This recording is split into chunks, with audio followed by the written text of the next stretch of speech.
Don't lie, you'd like that. I don't know if I'd quite enjoy. Oh.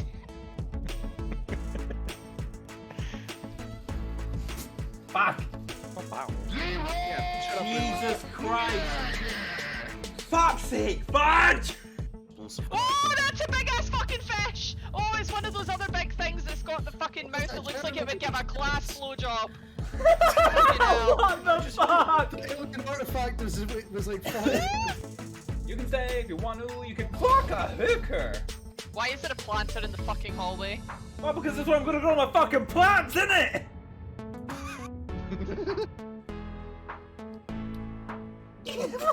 Why did my body just fucking pop? Oh, that was amazing. Right, hello everybody, welcome back to Titanic Honor and Glory. As you can see here by the camera, this is the Titanic Honor and Glory Demo 104, which I keep forgetting because when this was all announced, they said that they were going to be releasing the it was always initially described as the alpha, and it's not. It's mega. It's the mega demo, otherwise known as Demo 401. The reason why 401 is because it's the fourth version of the demo, and 401 was the yard number of the Titanic. In version 1.4, so basically we did version 1 of the mega demo on stream, and that was basically where they released a lot of areas that hadn't been seen before. Now, with version 1.4.2, they've added quite a lot of spaces, many of which I have never actually seen before in my time. Looking at stuff about the Titanic.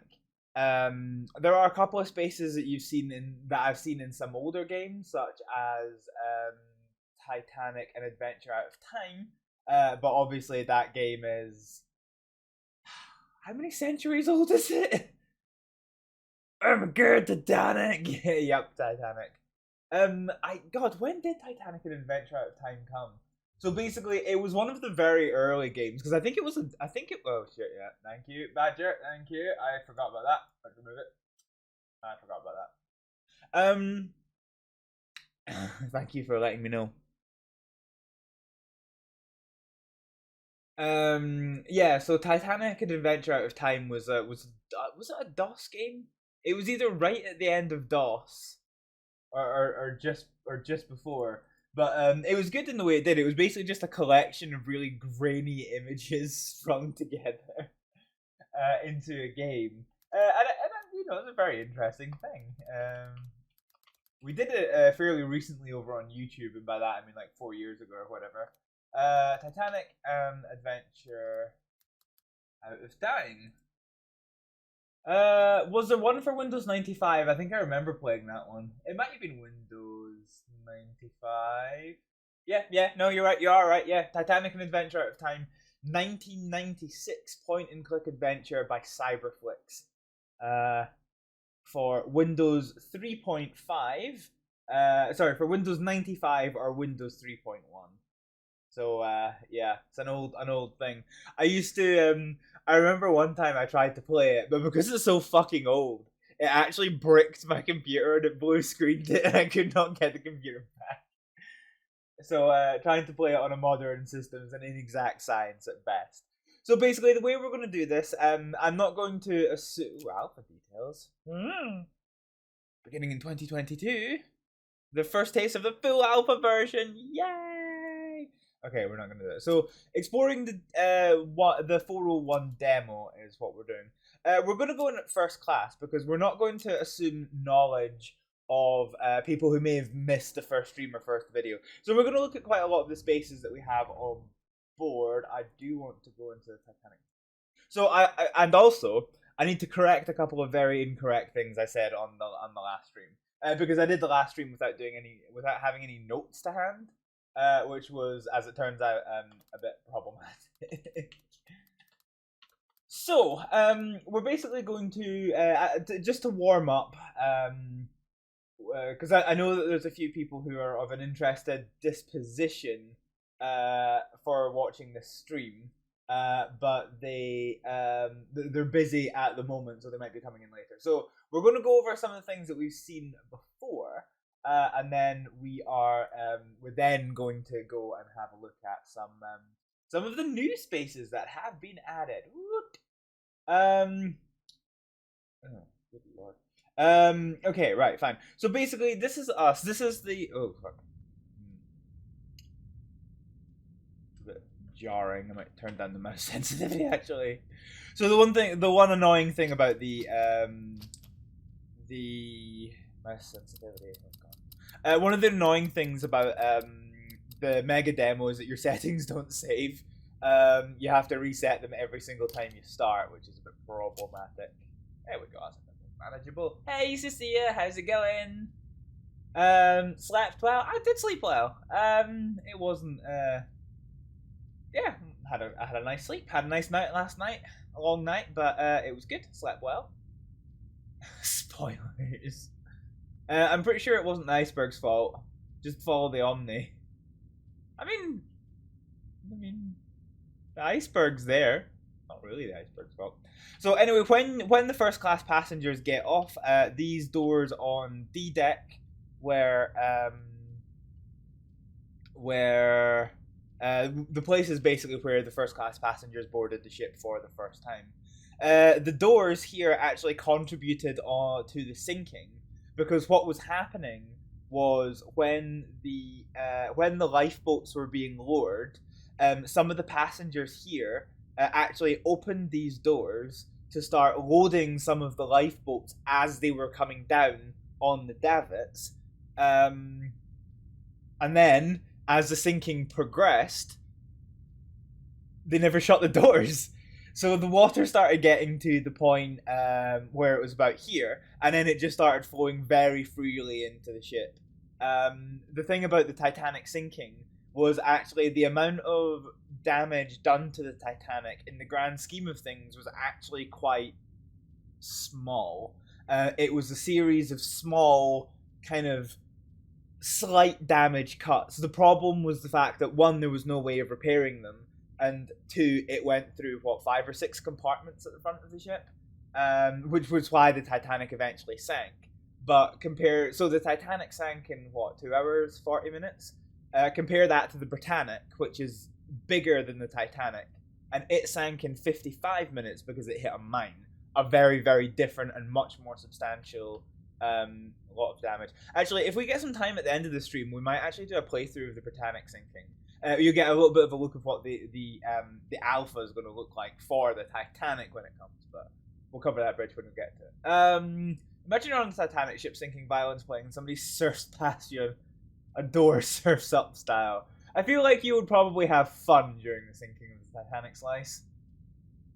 You need a door.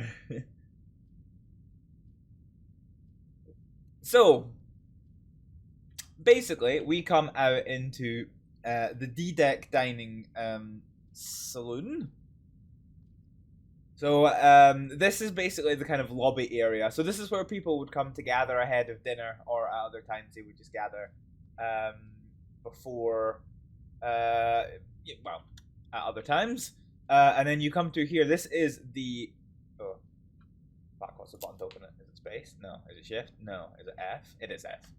Okay. So yeah, so this is the first class dining saloon. You can see here you've got the piano.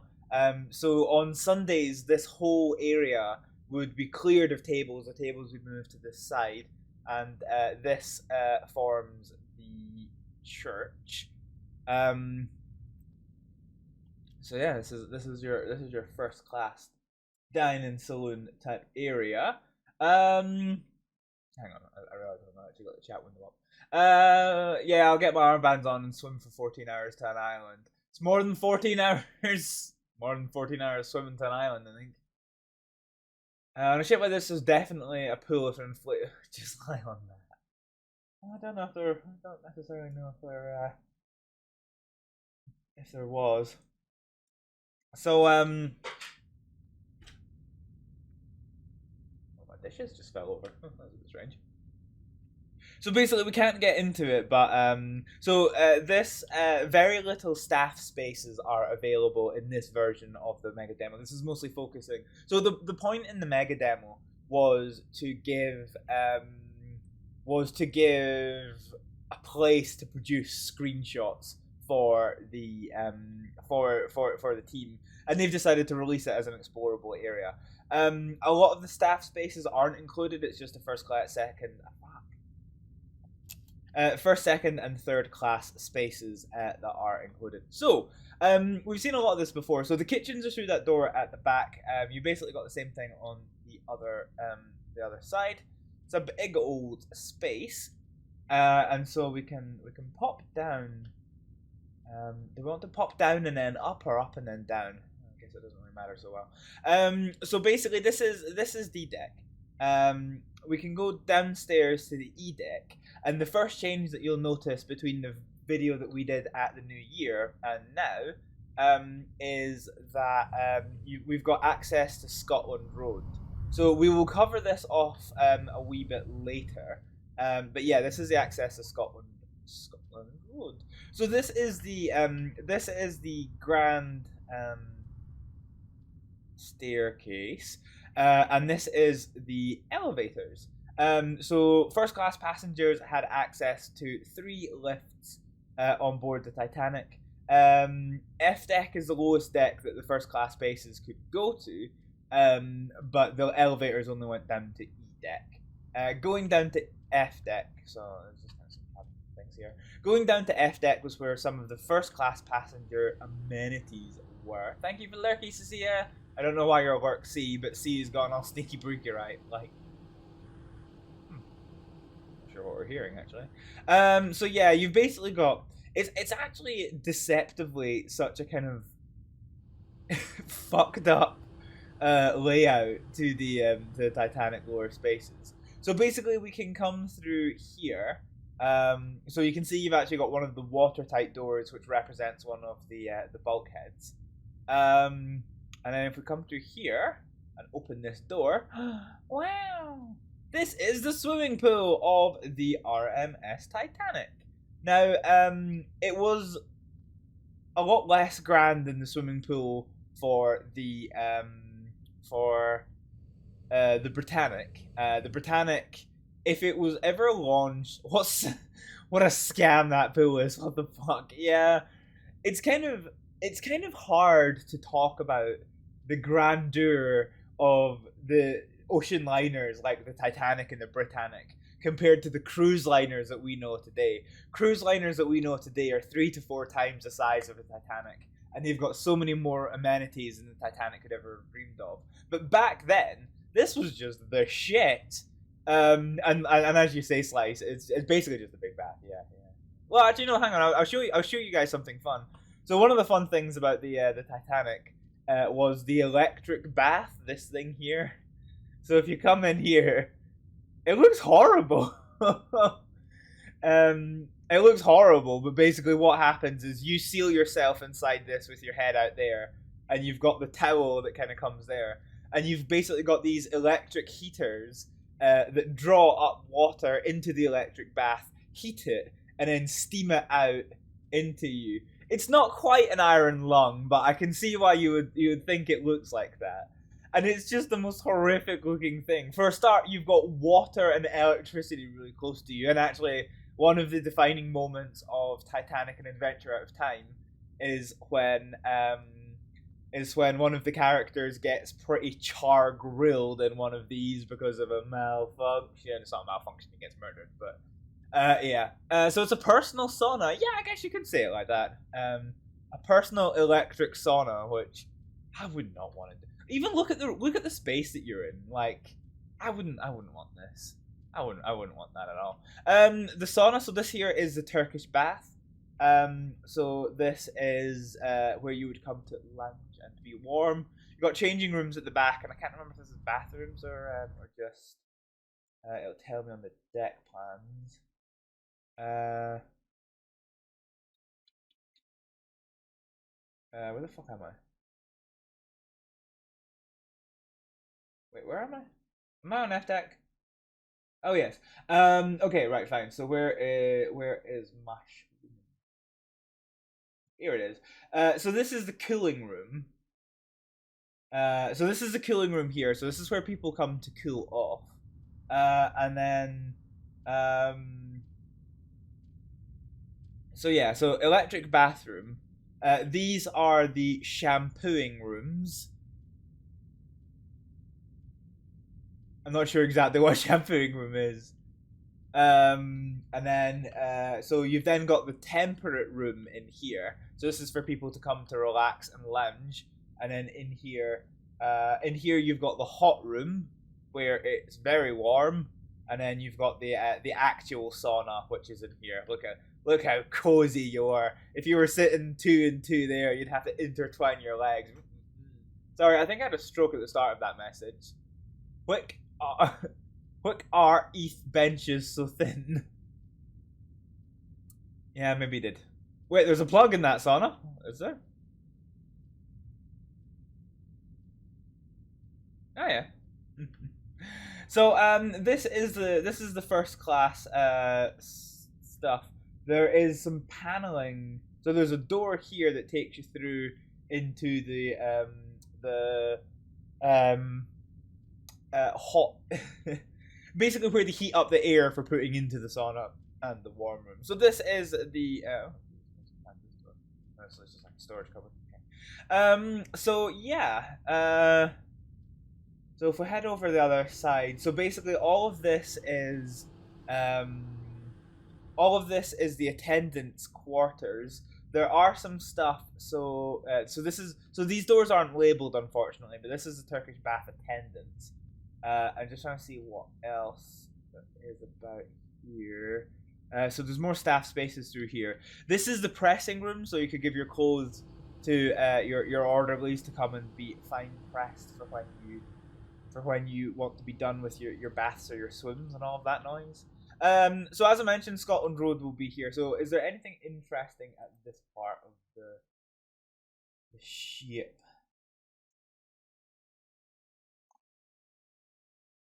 So where are we? Where are we? Oh god, I'm actually so lost looking at this fucking map.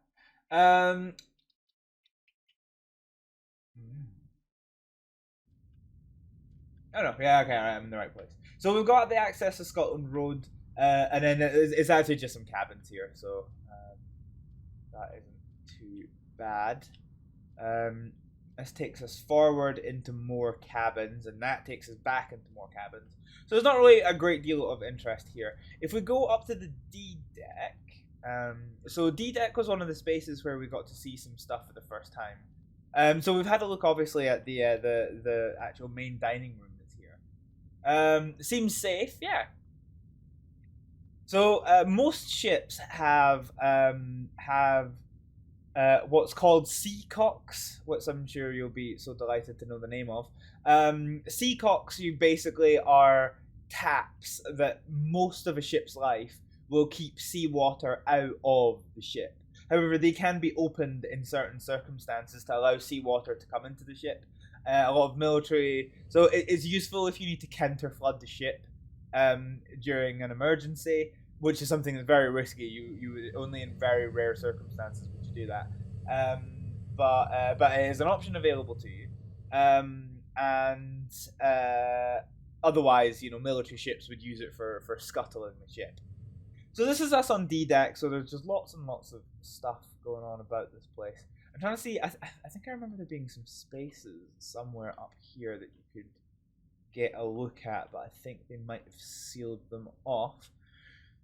So we'll get to look at one of the spaces on board the Titanic that we got to see for the first time our last outing. So it's just down that stair. I could have sworn, or maybe it's C deck, but I could have sworn there was a door here. So there's a staircase that goes downstairs. So these are all just first class cabins. We can't really get into them. Hopefully in the alpha we'll be able to actually get in and see the cabins a wee bit more readily. Yeah, so this staircase here is an interesting one. So you go down one flight and you've basically got a metal gate here. So this takes you into So where were we? D deck. So this takes us to E deck. So this will be some second class, third class accommodations. I forget actually.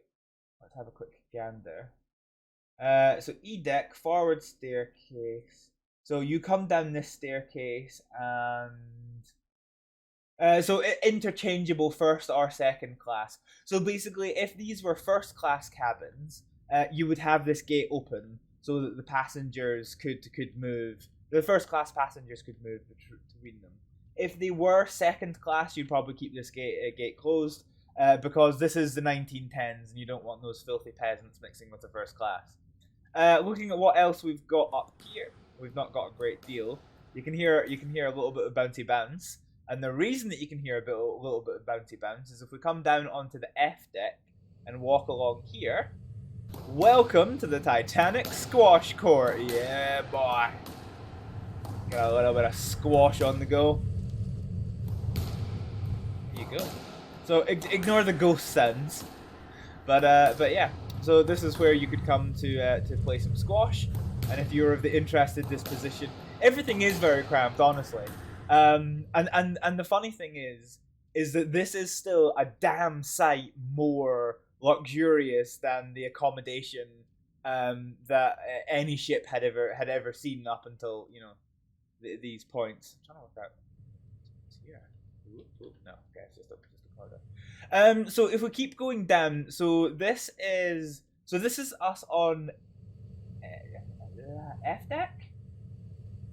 Top of the squash court's F deck. So we then go down. We're now into G deck here, and we've basically got two things. So we talked about this last time because you want to play squash when you're playing from side to side. The Titanic was a big boat. It took a lot to move it in the waves. So as we spoke about last time, the Titanic wasn't. Well, if it was just a normal passenger liner, it would have been the SS Titanic, as in the steamship Titanic. But because of this little room in here, she was the RMS Titanic. So RMS is the Royal Mail Ship, and so welcome to the post office.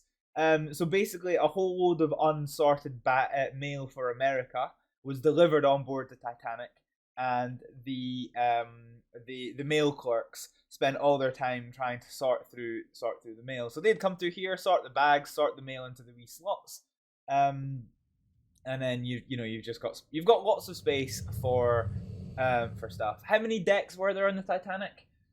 So you've got a lot. So you've got the boat deck, which is basically where the lifeboats are and the open air promenades are. You've got A deck, B deck, C deck, E deck, F deck, and G deck, which are basically passenger and crew accommodation. Then you get to the Orlock deck, which is basically just functional stuff. And then you have what's just called the tank top, and that is the bottommost level of the Titanic you can access. And that is things such as, the boiler rooms, the coal chutes, and whatnot. So right now, I've forgotten where we are, to be honest. So hang on. So that's D deck, E deck, F deck. So this is us on G deck, and then we can go down one more step. So this takes us down to the Orlock deck, and this is the mail hold. So all of those bags upstairs that were being sorted by all those mail clerks, they actually come down here for storage, and this is where the mail was sorted. Being so far down, you can start. That's the mail lift, by the way. You can actually start hearing some of the boilers and the furnaces and whatnot. So you've basically got baggage space for days, and then I think we can actually get down to the tank top. We've come to here. So this is where you get to the first class baggage hold. So this is where passengers, goods and things would go for the first class passengers. And then I think, if I remember, yes, there is another staircase down. So yeah, you can come down here. I think we're back up onto Orlock. Orlock, not Orlock. And then you basically got more storage space.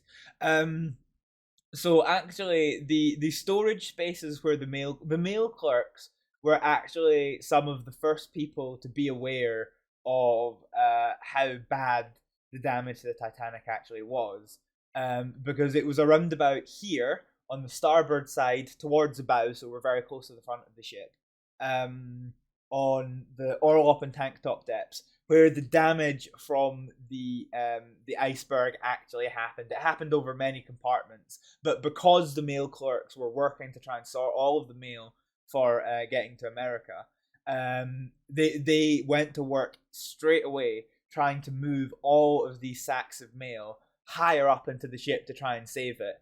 At the time, they didn't have any idea that the Titanic was in danger of sinking, so they were just trying to save the mail. But yeah, they were some of the first people to be aware of the actual flooding of the Titanic. So basically, that is one of the staff spaces, and then we can come on upstairs. So we're coming back up to the D deck, which is where we are just now, and then we can go up one more flight of stairs. So yeah, the Titanic had two grand staircases. So you had the grand staircase, and then you had the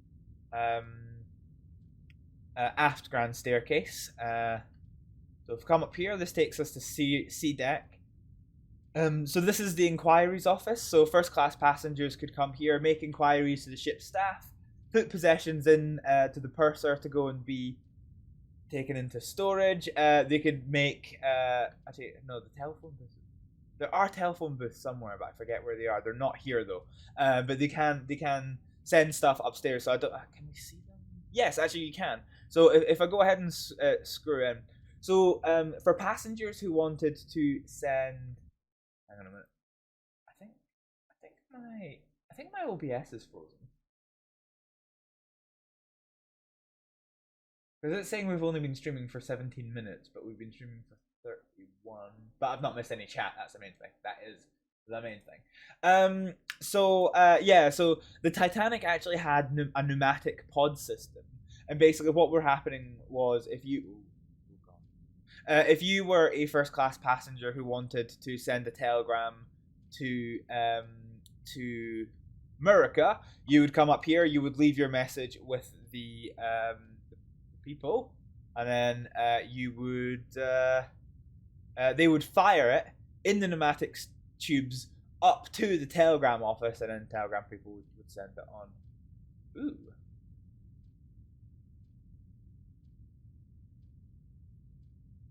Bacon.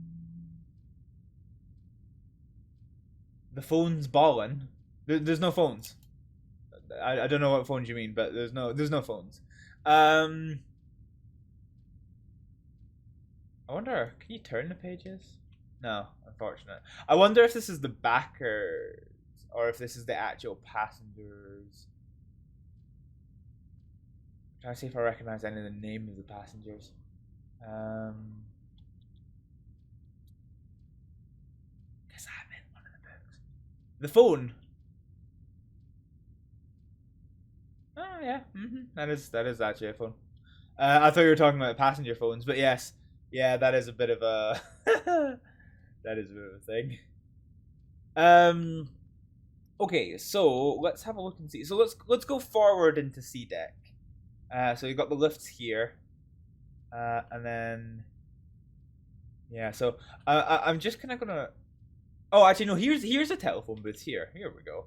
So you should be able. So you got a wee bit of a washroom. And then this is the ship's telephone switchboard. So passengers can come in here, and basically what you do is you take your plug and you connect it up to one of the other telephone points, and then you could phone a different part of the ship. Not really sure why you would, but it was there as an option to you. The Titanic transmitted radio in Morse code. So you couldn't actually have a telephone call off the ship. Technology wasn't that far advanced. Oh, hang on a second. I'm gonna put you to a break because I'm getting a parcel. Yeah, I've pissed somebody off. Oh my getting T-Goosius, I have pissed someone off. What? No, why are you playing? Alexa, shut up. No, shut up. No, don't play Despacito! Why are you playing Despacito? You're a grenade. Ugh, fuck! Right, okay, yeah, you are a grenade. Do I execute that? Yeah, go in. That was... That's worse than the gun I had for this situation. Oh my That's a god! Oh, fuck! God damn it. Hello!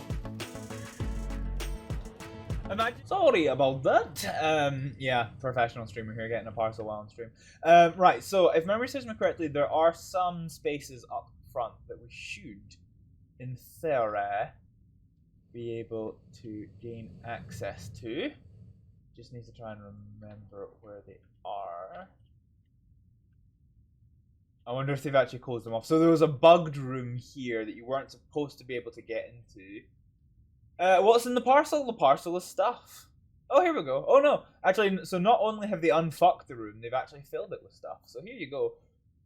So the thing about the Titanic, when you look at the first class spaces and how, you know, prim and proper you had to be in a first class space on board the Titanic, you then actually get to see some of the rooms, and then you're just kind of like, for a modern standard, like, what's the fuss about? But you know, so this is a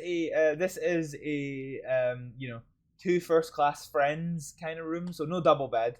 But if you were traveling, so you got 2 single beds here with electric lamps. What was it, a soap holder? I don't know. Maybe put some stuff there. But yes, you've got dressers, and then you can see out the front of the ship.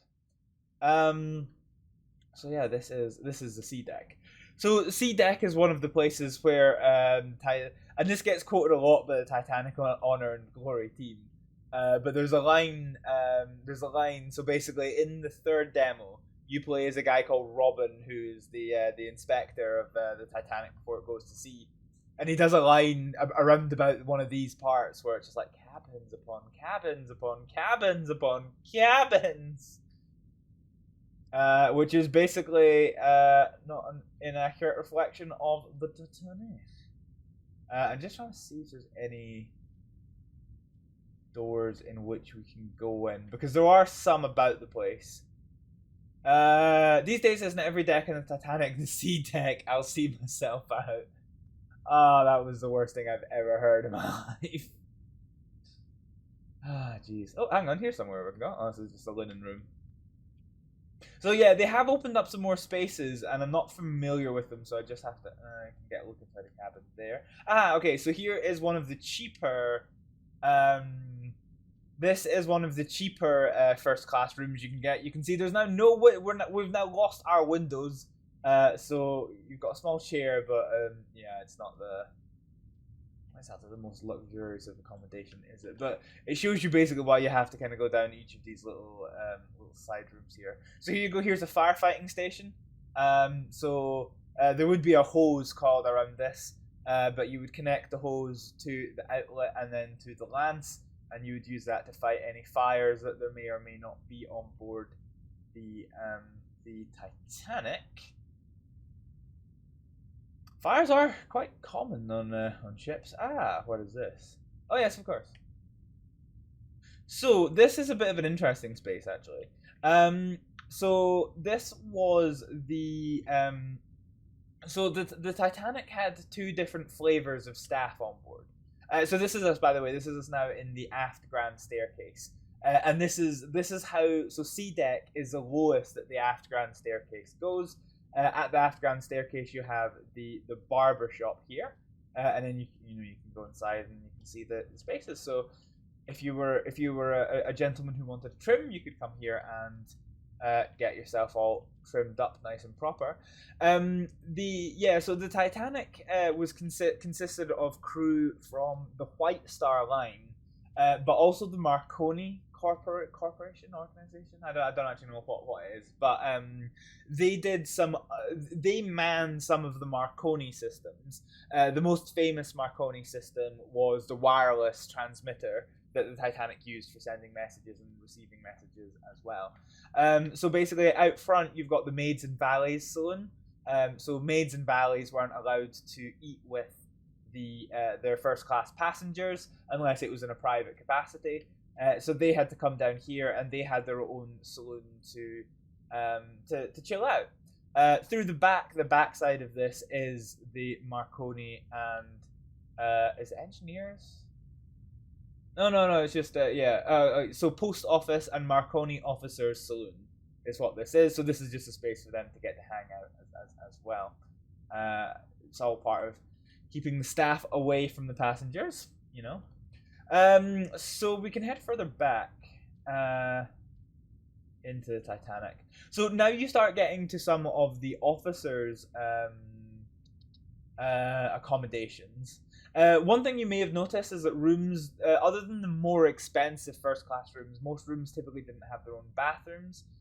So the bathrooms were actually common bathrooms, and they were located in places for stands like this.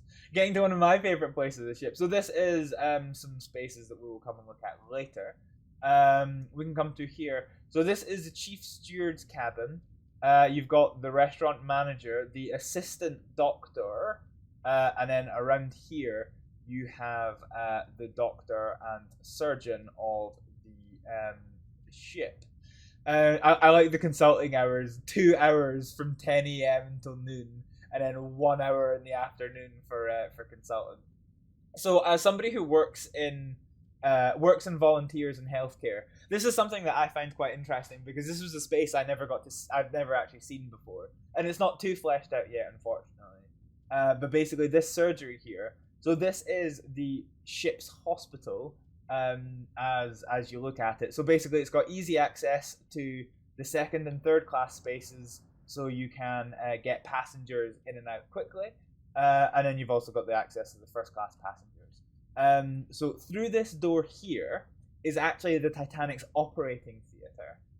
So it had a place to do surgeries should it become necessary to do so. I'm not quite sure why this is as scuffed as it is, but whatever. And then you can come downstairs. So we're still in the hospital here, and you've basically got the hospital attendants that would stay in here. So the Titanic had, had a surprising amount of stuff, really. Where are we? So it had 4 3-patient hospital wards in the normal hospital. So basically you've got ward 1, which is through here. So all the wards consist of 2 bunk beds for relatively able-bodied passengers, and then 1 independent bed on its own for passengers who might need a wee bit more care and lack of ability to be able to get up. This is the padded cell. So if any passenger had absolutely gone off the deep end, they would be locked into the padded room, where they could bounce off the walls to their heart's content.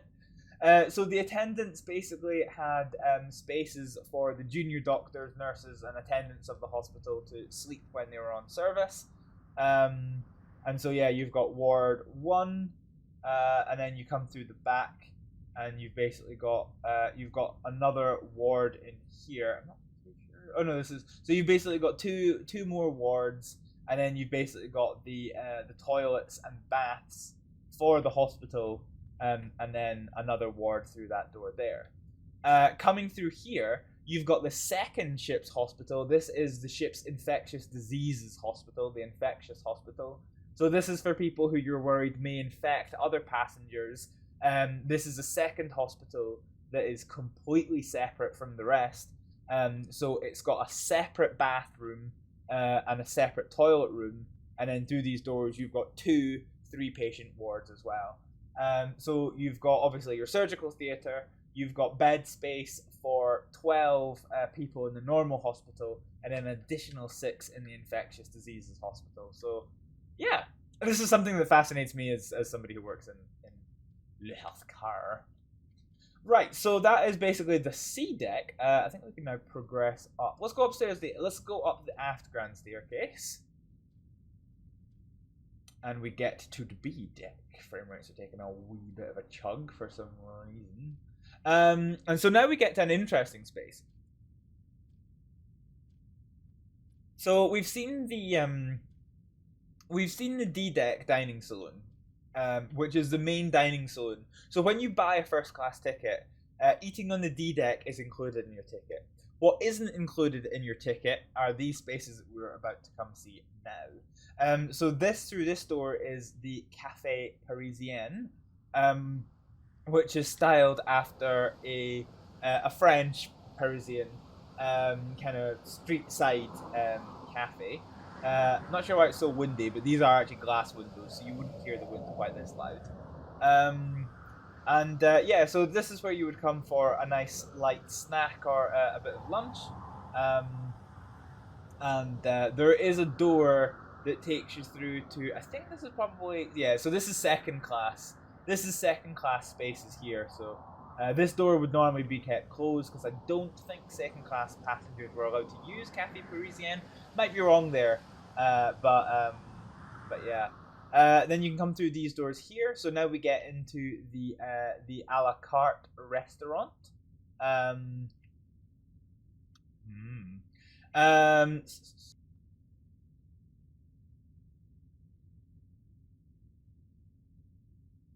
just getting some lights on.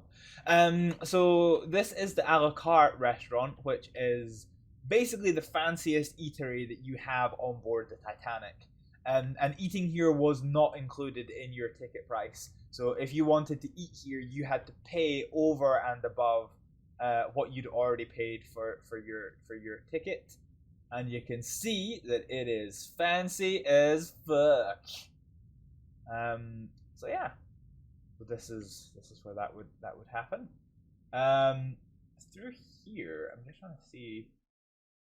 On B deck, I wonder if this is kitchens and things. So like I say, that you don't have complete freedom here yet. So through here, this takes you to the pantry, and then behind that is the galley. Yes. So that is not incorrect. There's a chef's office and stuff inside. So it's quite fascinating. Like I'm really looking forward to when everything is completely open doors, that you get to really go exploring in the all the staff areas and all the nooks and crannies, and well, I'm excited about when it happens. So yeah, that is the Café Parisienne and the a la carte. Oh, please doors. So yeah. This is cabin rooms here. Got my views a wee bit scuffed.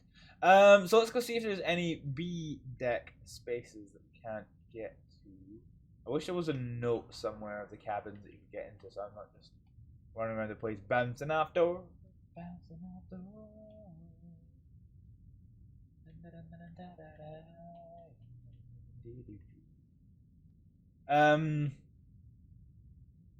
Yeah, it's quite hard to go exploring these things when it starts getting to layout like this. So on the B deck, on the B deck, you are actually starting to get into places that do have their own facilities. So for example, these are two cabins. So you've got a small cabin here and then a rather large cabin here. But some of them we're actually starting to get into the rooms where they do actually have their own bathrooms and things. So the ones with only one door, this space here, which in the other doorways would have a second cabin like this, actually has a bathroom here, and this is where you start getting into rooms where you're paying enough that you have your own one of them bathrooms. Anything of interest that we can go exploring in here? Let's have a quick scan here, just trying to see if there's any rooms that we can and can't get into. There's gonna be no. Okay. So if we come back onto this passageway, which we came to. So there are a lot of spaces that you can get inside. The difficulty I have is just trying to remember where the fuck they are.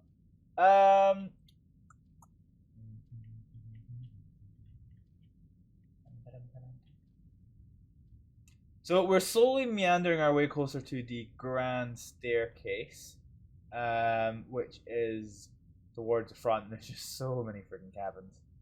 Oh, here's a space we can go in, actually.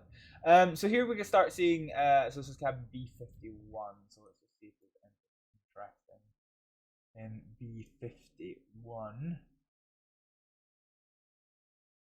So B51, yes, B51 is probably one of the most luxurious cabins that you can actually get on the B deck. Probably on board the entire ship, so you'd have to be really fucking fancy to get in here.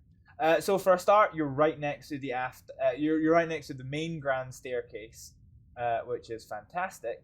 And if we have a look at it, so basically you come in. So this is room B51. This isn't actually cabin B51. But the cabin here has 3 doors in. So B51 takes you into the sitting room. B53 takes you into the bedroom. And then this door slightly further back takes you into the second cabin that is associated here. So basically, if you're traveling with a big family, you could rent out this room. So if we go into it, so this is the sitting room here. So this is where your family would come to enjoy time. You've got writing desks, sofas, a wee dining table. One of the main things is you've got your own private promenade. So other passengers are not allowed to come in here. This is your private promenade for the people who rent this room. So this would have been very, very expensive. And if you wanted to lounge here, yeah, you could. No being disturbed by anyone else. Come on. Oh, wait, we can't get through. But I'm sure we used to be able to. I was really sure you were able to get through. So there's no other doors in off of this. That is annoying. So basically through... So you definitely could in earlier versions of this alpha. But through here there is bedrooms. And then you've basically got two let's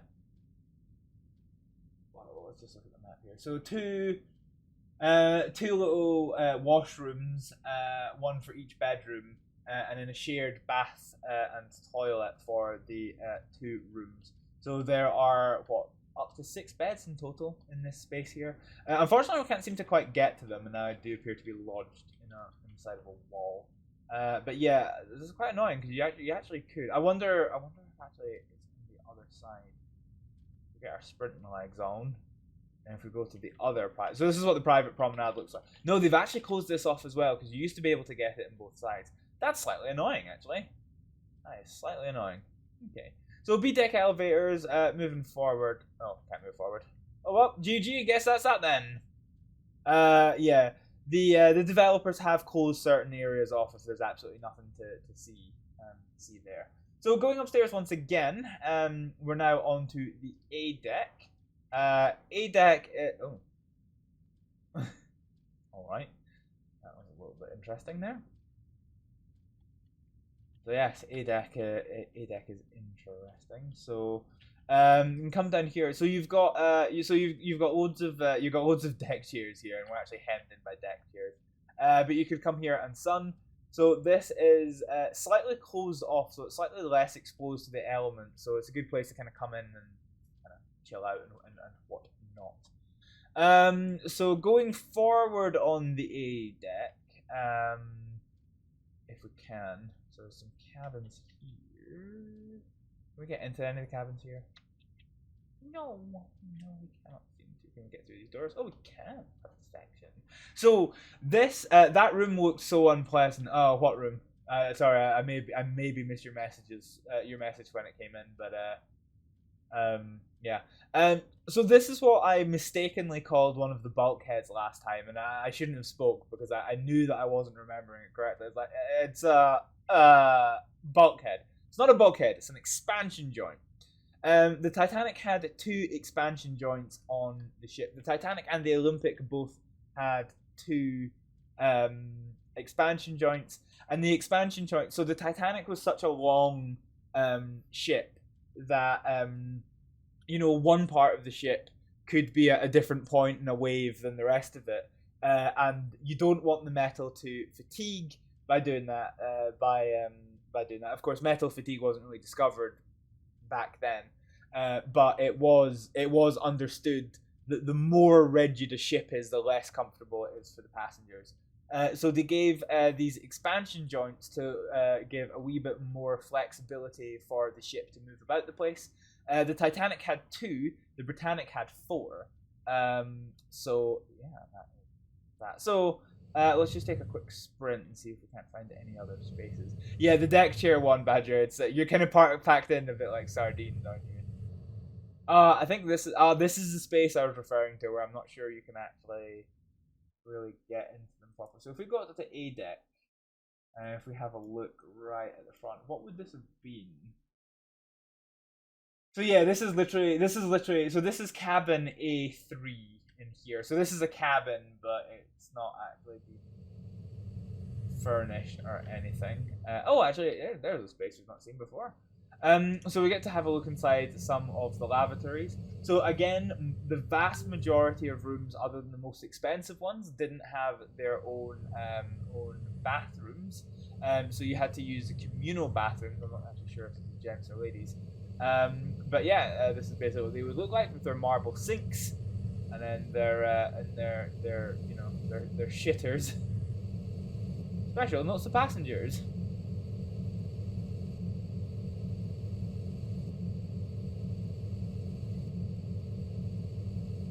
And the closet rendered both disagreeable and useless. The notices. That's good.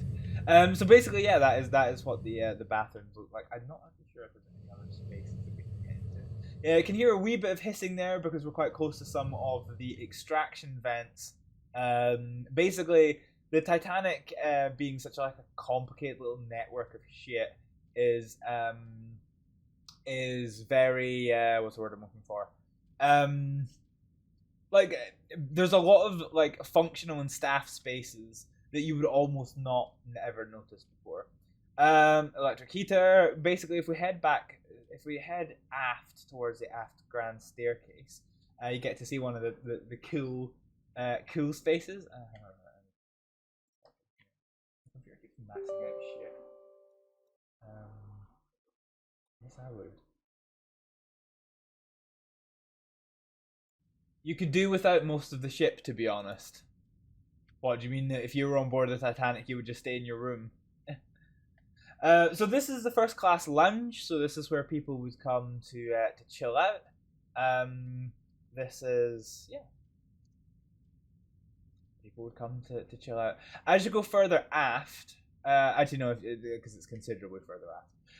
So this is the first class lounge. So this is just a nice space to come and enjoy. You can see you've got a wee library here, so you can come out and pick up some books and have a good old time. You can come through here. So this is the reading and writing room. So if you have a book that you want to read, you could come here and read in comfort and peace. Look at your wee feet stools. And then you get the writing desks here, where you can pen your letters, your novels, anything you want. You can come and get that in the. I could do without most of the ship, to be honest. Big sad. Thanks, Nightbot. So yeah, that is the first class reading and writing room. Not sure where this door takes you. So that door takes you to the vestibular with a bar behind it as well. So that is that. We can go further aft, so this takes us back towards the aft grand staircase once again. And then this takes us outside where you're all packed in like sardineroni macaroni. Oh, hello. I keep getting messages. Let's make sure that they're nothing important. They are, in fact, nothing important. Excellent. Okay, so if you come through here, so you get to see some of the boat deck cabins. So you've got it's a nice space, not necessarily the biggest, but it's an alright space. And then, as you may have saw by the deck plans on the other side, that this is in fact Thomas Andrews' room. So Thomas Andrews was the designer of the Olympic class liners, so the Titanic, the Olympic, and the Britannic. He actually did carry the deck plans with him, and during the sinking, he unfurled the deck plans, and he was desperately trying to work out how long the Titanic had before it sank. So yeah, this is his cabin. So we can go further afterwards again, and further afterwards takes us into the first class smoking lounge. So if you wanted your pipe, a whiskey, cigar, cigarette, you could come here and have a smoke. You may have seen some of the no smoking signs that are littered around the Titanic. Most of those spaces you weren't really supposed to be smoking in. And then you basically got these doors. They're all very well hidden away, but staff use these for getting to the bars, for fetching passengers, drink and such. We can go aft again, and this is another space that I never saw before. But this is the first class veranda and the palm court here. So again, you've got some a wee hidden doorway that takes you places. So yeah, this is another place that you could come to chill and relax. So you can come outside. Oh, okay, that's open. And so yeah, you're on the first class upper deck here. Can't climb that, unfortunately. But yeah, that is the poop deck. Well, actually, for the first time, get to go to the poop deck today. This takes you to actually a fan room here. So there's basically a lot of machinery and fans in there. You can actually just get a glimpse of it through the window, and then you've got the second aspect of the veranda and palm court here. So yeah, an interesting space. So we can come along the outside, which is pretty cool. So you can see there's no glass in these windows. This is a lot more exposed to the air, and we are relatively hemmed in. But I'm trying to get over there. So the aft-grand staircase only goes between C and A deck. We want to go up to the boat deck to look at some more spaces. I'm not too sure if I can access the staircase from here. No, I can't. Okay, I need to go. I do need to go to the back. Okay, fine. Let's go down. Oh no, I can get over there. I just need to go over there. So let's do that now. So if we head further back, let's try and not smash through that door. Game's chugging like an absolute beast. Remember, this is supposed to be a tool for getting screenshots for the developer team. It was never actually intended to be played, so the optimization it's not bad, but it's not the best. So if I come here, actually, we can go upstairs. We'll go upstairs. So this is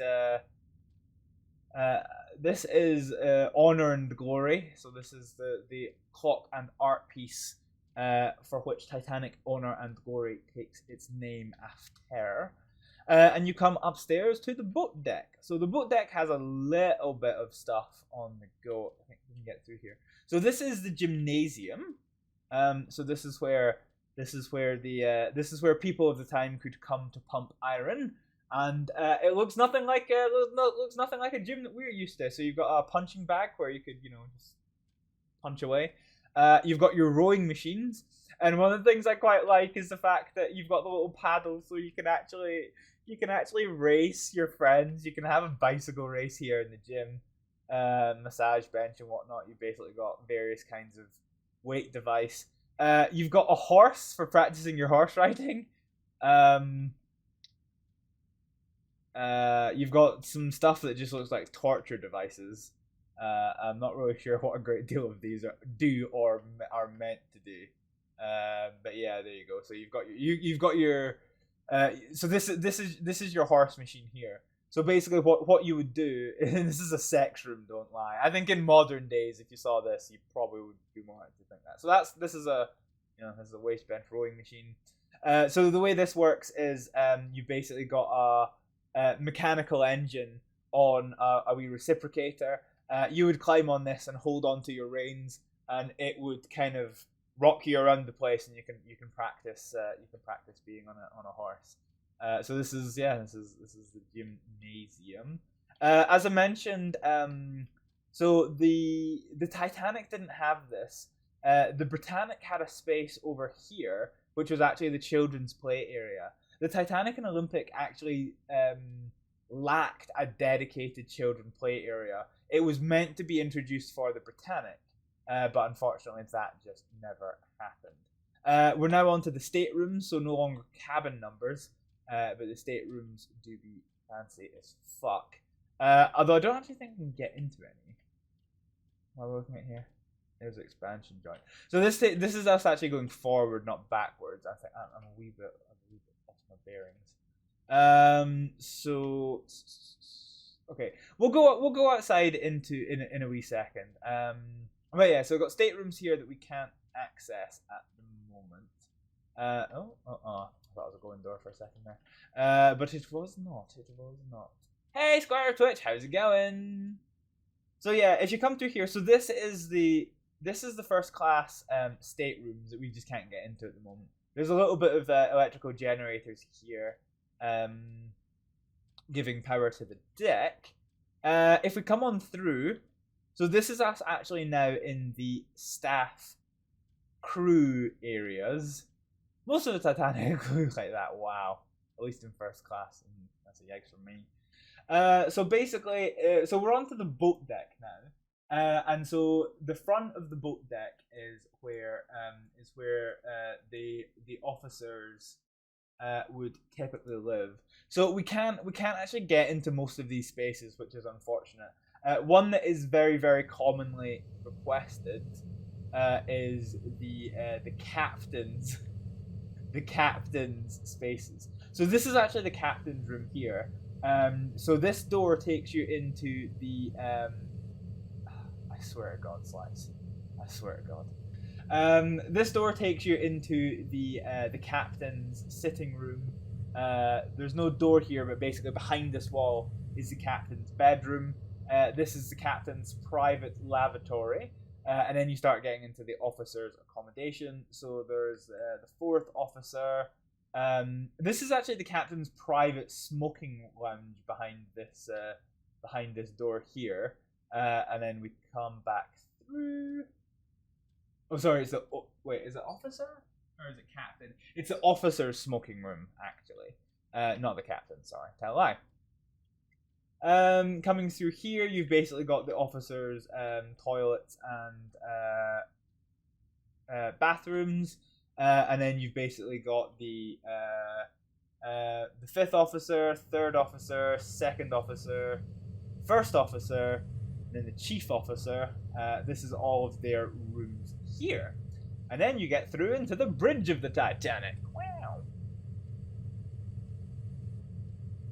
My voice is starting to hurt doing all this talking. So this is the bridge of the Titanic. The Titanic had two bridges basically. Hang on a minute. There's something not, and this I pointed out this last time. There's something not right about the bridge here. So according to the deck plans for the Titanic, there's actually a doorway here, and this is the pilot's office. So if the ship has a pilot aboard, which is somebody not employed in the ship's company, who steers the ship in very specific places. Hey, Namira. This is where they would like stay and work. So there's actually supposed to be a doorway here that just isn't included for some reason. I wonder if they put it on the side, but that's not quite correct. Oh, actually no. On the right hand side it's the chart room. So this is the chart room. And they've put the door there, but looking at the deck plans, I've just got them offside. It's very clearly that the door should be right here, so I'm not quite sure what's happening there.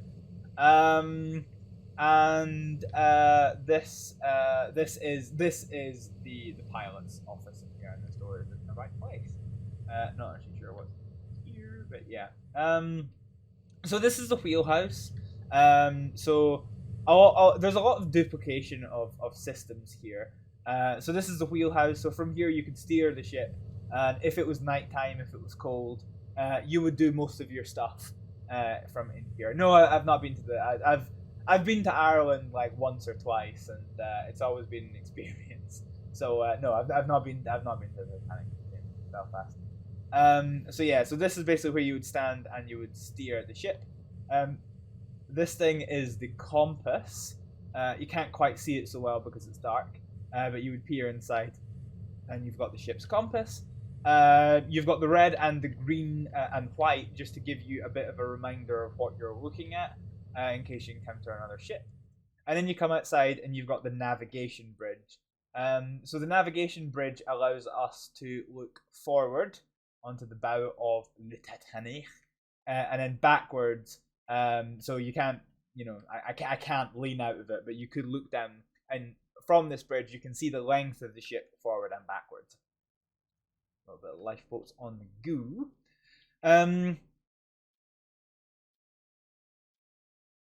So yeah, this is a bridge. Controlling a ship this size is an inexact science at best. It's not an exact science at all, but it's not like a modern system where you can where the accelerator effectively directly controls the ship. You have to instruct somebody to change how much the ship is moving. Oh, that's a lie. So you do that with these. Oh, what the fuck? Hang on a minute. What's happening here? Options, graphics. I wonder.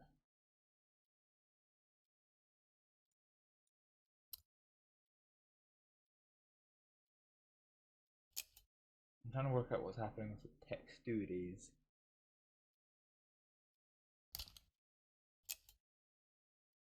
So this is a bit bugged, unfortunately. So I'm not actually going to be able to explain these in the detail that I would want to. Graphics. Texture streaming back on. Let's put the...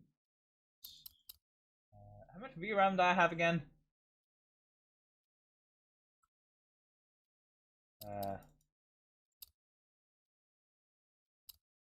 Put it to unlimited. Apply.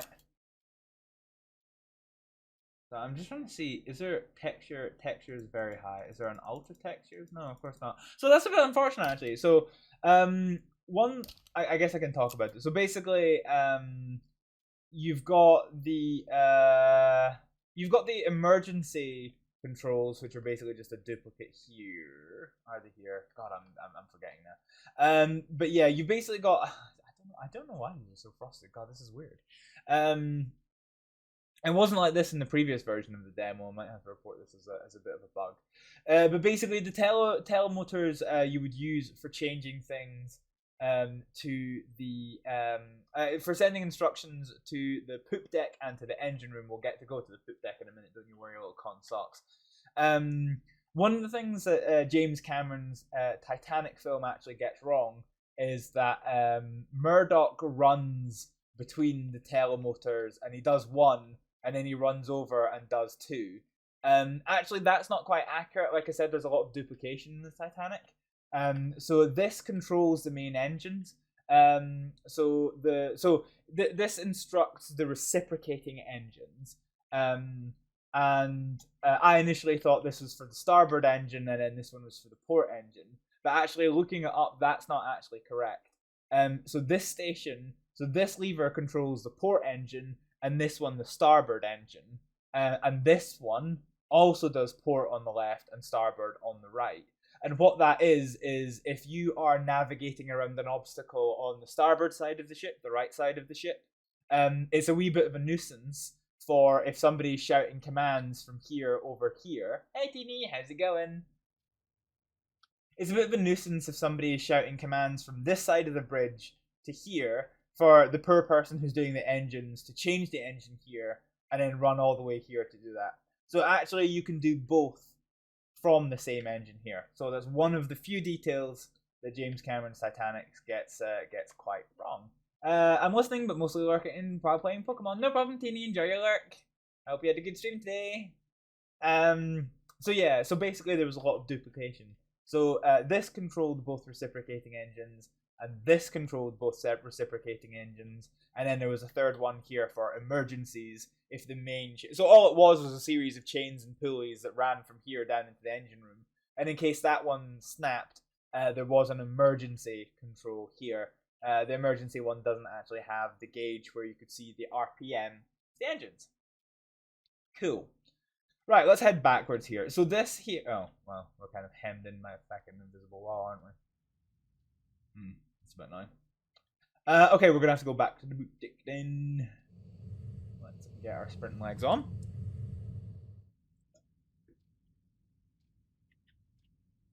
Is this... What is this? Have we been in here? Oh. No, we haven't. Okay. We have been in here before, but not this time. So this is a Marconi wireless room. So this is basically where the wireless operators would send all of the passengers telegrams to the to America and back to the UK and whatnot.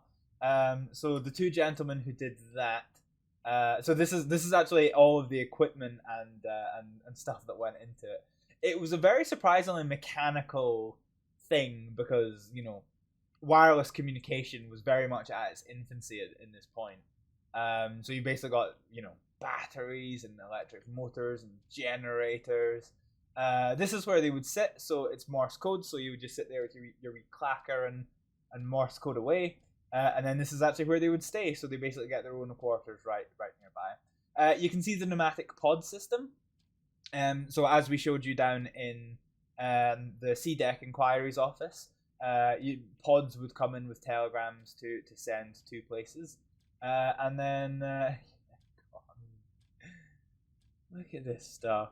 Like, God, that is maybe one of the worst graphs I've ever seen in my life. So yeah, there's your telephone. You get a wee bit more. Press the plunger. So this is so detailed. Yeah, I know, Tini. This is why we're looking at this, because we're getting to see some spaces that we've never seen before. So I'm kind of just recapping some of the first class spaces that we saw in the last stream. But we're now going to look at some spaces that even I've never seen before. So it will be good to go. So this wireless room was one of the places where some of the most pivotal moments in the sinking of the Titanic happened. So not long before. So for those of you who don't know, at a point where the Titanic sank, there was actually a ship so close to the Titanic that the officers on duty could actually see it. And their testimony is kind of horrible when you know the context of what happened afterwards.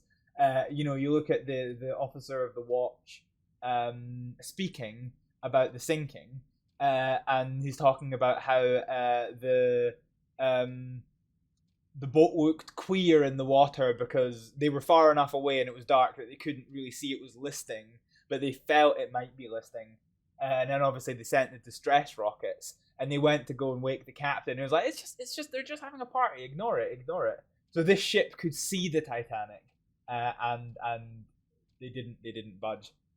There was an exchange between the wireless operator of the Titanic and the SS Californian.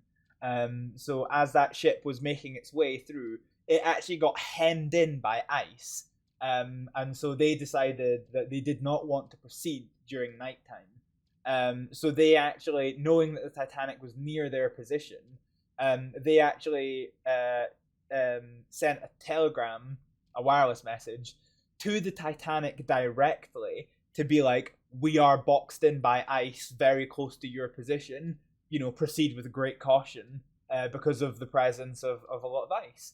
And the Titanic operator, they are paid not for maritime safety but for passenger facilities. And so the guy was furious. He was like, get off the airway, I'm working Cape Race, which is basically one of the wireless connection stations. Again, wireless communications in its infancy, so you had to send your wireless telegram to Cape Race, which was a relay station, which would then relay it on to America. So he's like, no, get off the air, I'm working Cape Race. And so at that point, the wireless operator was like, well, fuck you. My ship's not moving. My ship's dropped anchor, and the Titanic radio operator is being a bit of a cunt. I'm going to go to bed. So he did. He got to bed. And then, 1 or 2 hours later, the Titanic hit an iceberg and started sending out its radio distress messages, but the wireless operator had gone to bed. California never received them. The officer of the watch felt that the ship looked queer in the water, that was his exact words, and he was worried that they were sending off distress rockets, but the captain was just like, no, fuck them. So that ship could have been there and arguably could have saved very many lives had the wireless operator still been awake. But yeah, unfortunately, one of the things that contributed it to being such a big disaster. The accounts from everybody that night are heartbreaking. Yeah, for sure. I think some of the worst ones, one of the worst ones that always gets me, are the people who, as the sinking was starting to get, towards its terminal stages, there were people here desperately trying to get onto the last lifeboats, and as the water was coming up to the level of the windows would smash and the water would rush into the ship. And so it would actually pull on the people who were waiting to get on the boats or get off the ship by maybe climbing on a chair or something, and it dragged them backwards into the ship, which is just pretty uncomfortable. So basically the promenade. So this is the boat deck promenade. So this is open air, and this is the Officers Promenade. So this is the officers' personal space where they could go out here. You can see one of the lifeboats is uncovered and swung out.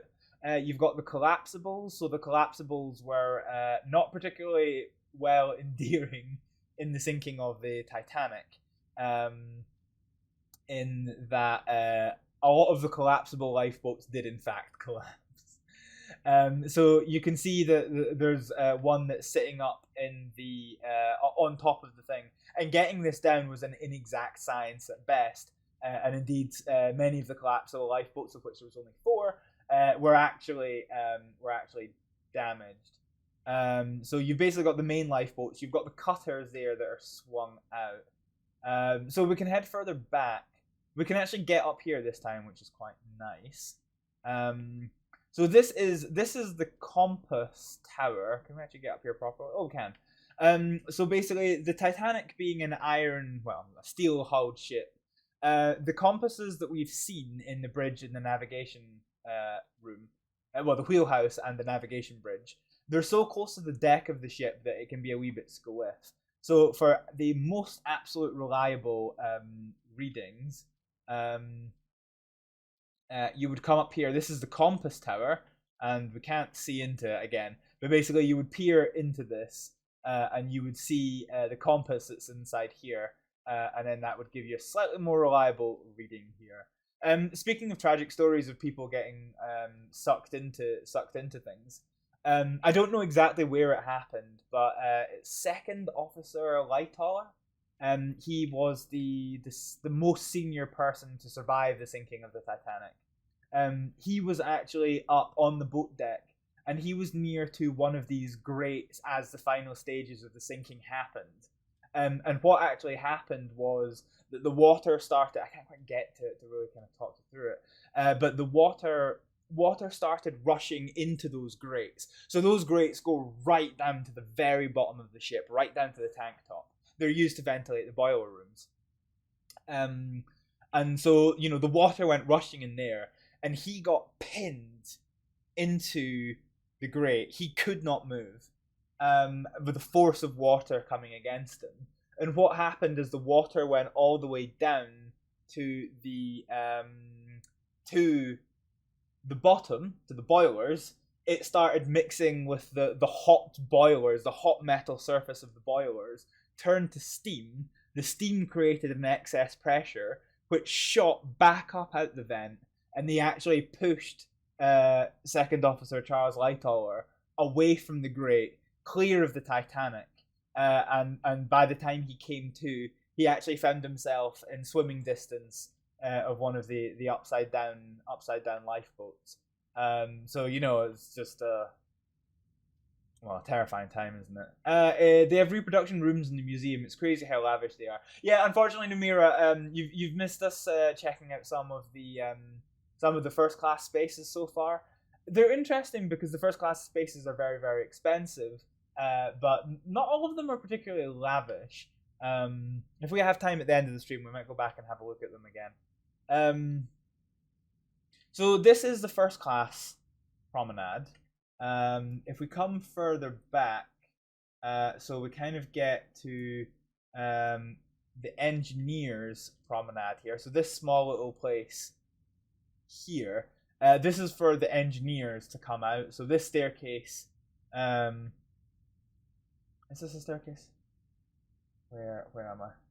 No, okay, it's not, I think it's somewhere back here. Somewhere there's a staircase that takes you down to the engineering areas. But this is basically where you, this is basically where you would come for, if you were an engineer and you wanted one of them smoke breaks. This is the casing that goes over the aft grand staircase, so right beneath here. So underneath this, it looks like there's a dome, but actually on top of the dome, there is just this little hatch-looking thing with some glass to give you some light. I'm trying to see if we can see the top of the actual grand staircase from here. I'm not necessarily most sure you can. So it's there, and yeah, it's a similar thing of the dome is well covered to try and protect it from the elements. So we're gonna keep going further back. So we're gonna check out some of these new spaces that I haven't seen yet in the Titanic honor and glory stuff. Hey Wraith, how's it going? Hope you're having a good old time. So we keep coming back. So this is now the second class promenade. So this is where second class passengers, you have an extra long weekend. Oh, good. Well, I enjoy your extra time off. Yeah, good. I've had a long weekend of streaming, having fun. We're now just checking out some Titanic stuff, which is great fun. So basically we get to the second class staircase. So this isn't a grand staircase, unfortunately, but this is the second class staircase. And so we'll go check out some second class spaces, shall we not? So unlike first class's 3 elevators that they have, second class are only afforded exactly 1. And it's somewhat curious because it's got the boat deck, B deck, C deck, E deck, and F deck, but no A deck. So if we head downstairs, we'll see why. So you can see that the color coding, the Titanic was actually color coded, and I never knew this. So red is the second class spaces. I think green is third class, and black is first class. So you can see this is why. So we're now on A deck here, and you can see there's no doors or anything. So this is why there is no elevator down on A deck. 3D printing is so fun, but why does it have to take such a long bloody time? Yeah, fair enough. So we come downstairs, and now I'm gonna have to start referring to my map, because I'm into spaces that I'm really not familiar with so well. So this is us now onto the B deck, and so there are. Can we get out here? No, we can't. Oh no, actually we can get outside. So this is the B deck promenade here. Got it right. So this is the outside bit of the space. I mean, it's impressive that you knew all that so far from memory. Yeah, I think embarrassingly, Badger, you've got no idea how into the Titanic I was as a kid. Actually, my mum likes to point this out. And every time I hear these stories from my childhood, I'm so low-key fucking pissed off at my parents that they never got me tested for fucking, like, everything. Everything that the things, without getting too personal, the things that I know that I have now. I hear my mum tell stories and I'm like, really? You never thought there might not be something quite right up in the old ticker? But when I was in primary school, I once drew an A3 profile of the Titanic, which was 100% accurate. Every deck, every feature of the deck was in the right place. Most of the doors and portholes were absolutely fine. I couldn't do it now, but as a kid, I just did it like that. So B deck, we come out to the B deck smoke room. So this is for the second class passengers. This is where they would come to do this. You can see it's a wee bit more packed in and a bit less grand in terms of the furnishings that they've been afforded. It's a lot more like a pub feel kind of thing to it. So you've got the bar over there, the lavatory over there, and you've got these wee booths. Oh, you could have booths. Right, I'll take you to the Belfast. The museum is so good. Fair enough. Yeah. So if we come out here, so you've basically got the second staircase. They're so close to each other. This is actually one of the masts. So this is the ship's aft mast. It's quite a big structure, so it actually penetrates quite far down into the ship. That's a cargo crane we're looking at here. So this is B deck. This is the entrance that we were looking at earlier that takes you to the Café Parisienne. So that is the smoking room. We go downstairs into a place where it's not loaded in yet, and we're into the C deck. I'm not quite sure why the sign says it's the C deck. So yeah, it's a bit interesting. So we're very much at the aft end of the ship. So on C deck, this is the second class library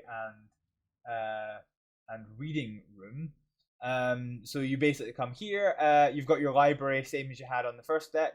So you can take books out, or if you have your own books, you can come here and you've got a nice quiet place to read. As you can see, it's a lot more crammed in, and there's writing desks and stuff. It's still nice, but it's just a lot more crammed in than it was in first class. Now you get to one of the most curious design features about the fucking Titanic.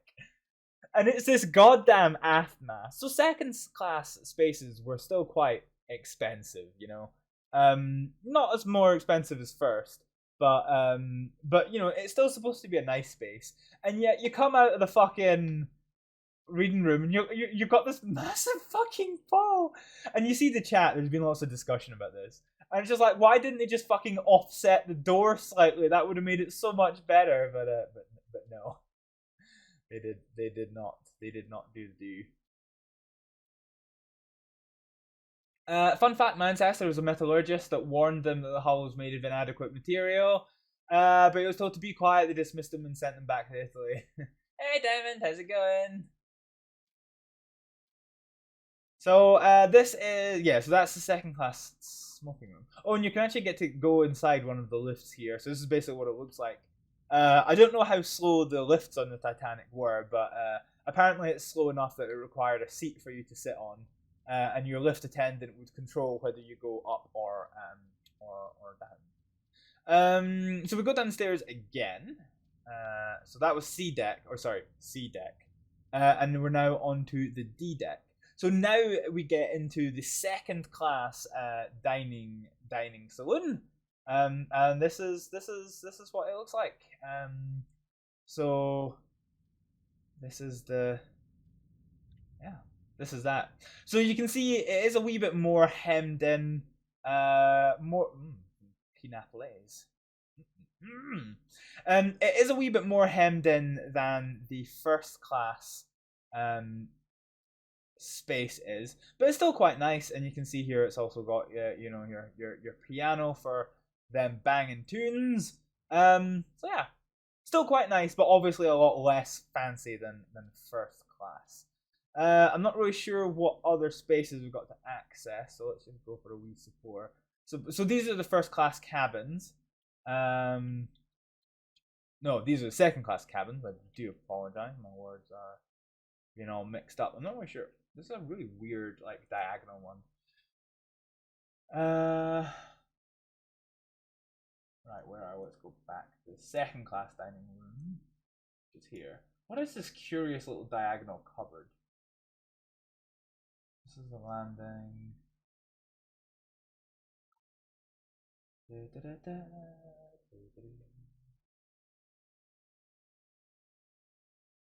Wait, where am I? I'm so fucking lost right now. Second class dining salon. So we went through these doors. We walked along here. Okay, so this place isn't actually. So this diagonal door here isn't actually on the deck plans. So I'm kind of struggling to see what it is. Pineapple height of exoticism. Yep. Sent a letter postcard home that said, "Oh, fuck Englishman, I'm coming home next month." A fair and reasonable position, I'm sure. So this is what I mean with the color coding. So you can see here with the red floors that we're in second class. And actually there's a doorway here that takes us back into the third class spaces. We're doing second class at the moment, so we'll come back and explore this a wee bit more later on. But yeah. So that is that. But he did cry when he heard of the disaster. That's unfortunate.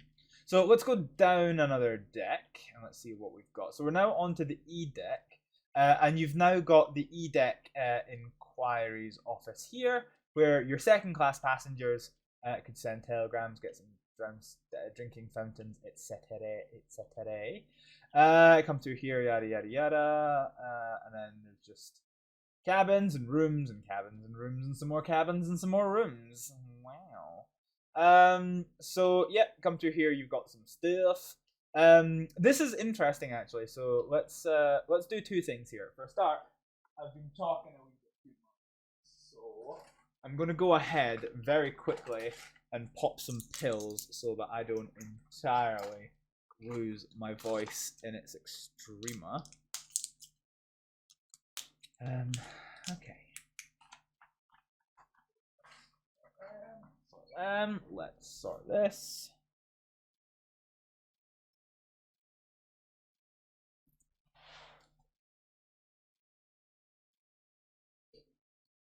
God damn it, Diamond, why are you also on the sex cupboards? So, this is inside the cargo hatch, actually. So this is the cargo hatch, which is opened up on the aft well deck. And this goes all the way down into the cargo holds. These beams could be removed for lowering heavy cargo. And these grates could also be removed to assist in the cargo loading operation. So let's just keep having a wonder. So there's a watertight door that's actually sealed, so we can't get beyond that. As I say, the developers do shut off some areas if there's nothing of particular interest. This, I think, takes us down to some more like third-class cabins and things. I got another bulkhead door here. So we're quite deep into the ship, so you start to see a wee bit more of the bulkheads and stuff that just weren't present slightly higher up the ship. This is actually the third class entrance to the Titanic. You can see there you got staircases that lead you down. So your third class passengers would board here. They wouldn't come through into the second class space. They would kind of fuck off down to the peasant parts of the ship. And as I say that very facetiously, but it's really quite interesting because like the designers of the ship had such low expectations of third class people. So for example, in the third class spaces, the aft third class spaces were mostly like families of not a lot of money who were traveling places. If you were a single male traveling in third class, you actually had to be quartered up at the front of the ship because they felt, at the time it was felt that third class gentlemen could not contain themselves well enough if they were unwedded to be around wedded and unwedded women. So they could mingle in the shared spaces, but the single men were actually quartered in a completely different part of the ship towards the front from families and single women because there was just so much class prejudice back then. So yeah, let's just head forward to the Star Carnage. So here you've got another. Here this is actually so so there was a lads deck, yeah, basically. So there was actually a bit of discussion with this from developers about why this room has an office. So this is actually the second class chief officers, like chief stewards quarters that doubled as an office. But why the chief steward needed an office when the first class one didn't. Was something that was actually talked about in the latest stream that they did there. But yeah, you could do business. It looks like an inquiry office, but it's not. We've already seen the inquiry office. So we can go down again. Oh, well, we can't go down again, but you could, in theory, go down again. So I think, unless this staircase lets us go down, which it does, okay, so we'll go down. So we're now on F deck. And it'll be covered here. And you've got some more second class stuff. So I don't think we actually get a look inside any of the second class cabins at this point, which is a little bit sad. Is there a whole Titanic sim subculture? I don't think there's a subculture, but there is a lot of people that are very interested in the Titanic Honor and Glory project. Titanic Honor and Glory are trying to make a modern, rendition of the Titanic in full faith. There are some things that are a wee bit with, but that's only because you've got loads of different competing sources. Because the Titanic was not built exactly to its deck plans, so there's certain things that are in the deck plans that never made it to reality, and there's certain things in and so finding a source for those things are a bit tricky. So this is about as much of the second class spaces as we can see. So let's head. Where am I? This is E-Deck. Let's head on to here. So we'll go and check out some of the third class spaces now. I kind of want to do it from the top actually. So let's just go back up to the boat deck. So we'll go all the way up. Shaman can't take the lift. It might be a wee bit quicker, but I'm now running so fast that the game can't load fast enough. Once again, this was never actually designed. This was designed to be used for screenshots. It wasn't particularly well designed for being able to walk around in. It does that function well, but it doesn't. So you come down here. This is the well deck. So this is the cargo hatches, and these are the cargo cranes that you can be used for dropping things down into here. Got a wee bit of space in here, which we'll come to in a second. Let's have an explore of the poop deck, shall we? Because we weren't able to get to this before. So this is the poop deck. The Titanic never had the motorized lifeboats that the Britannic had. The Britannic and the Olympic had. It did have lol poop deck. Yep. Do you know what kinds of things that changed in terms of missing stuff added from the deck plans? No, I don't know that stuff. So you basically got spare anchors, you got your flagpole, etc., etc. You can get up here. So basically, this is the space that the third class passengers would come to, and then you can get up there to the poop deck. So the poop deck is bridge is quite useful. So the Titanic is a bit of a girthy bugger. So from the bridge, you can actually easily see the full length of the ship, including the aft of the ship. So you would actually have some crewmen here who would man this, and they would keep a lookout for obstacles at the aft of the ship. Now, there's a bug, and I can actually show you this, annoyingly. We did talk about it last stream where it was less fucked. You can clearly see the textures there, but the glass appears to have this frosted effect. I wonder graphics. If I turn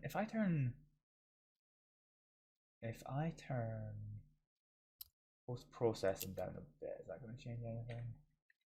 No. Okay, back. Zoom. No. I'm trying to see if there's something that would actually allow this glass to not be frosted. Could it be DLS? No. Oh, retrace translucency. There we fucking go. I knew there'd be a setting somewhere. Fucking hell. Right, okay. Fine. So, we can now fucking see the thing. Right, okay, great.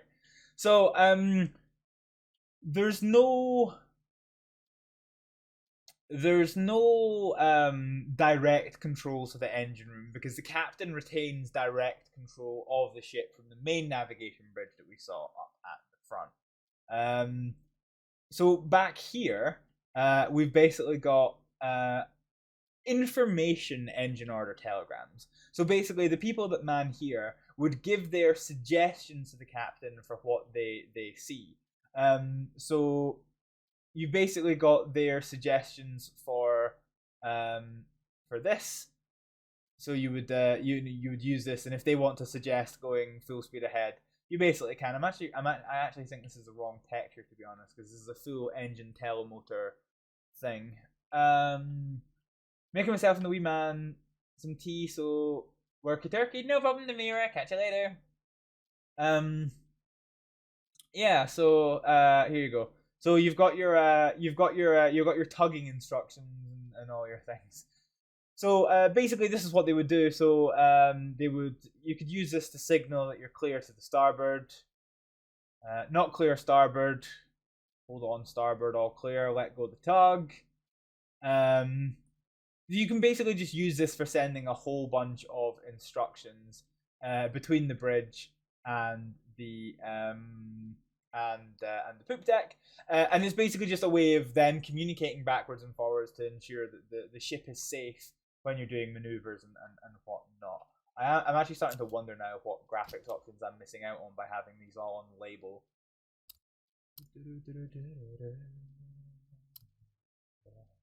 Apply. Let's see what that does. No.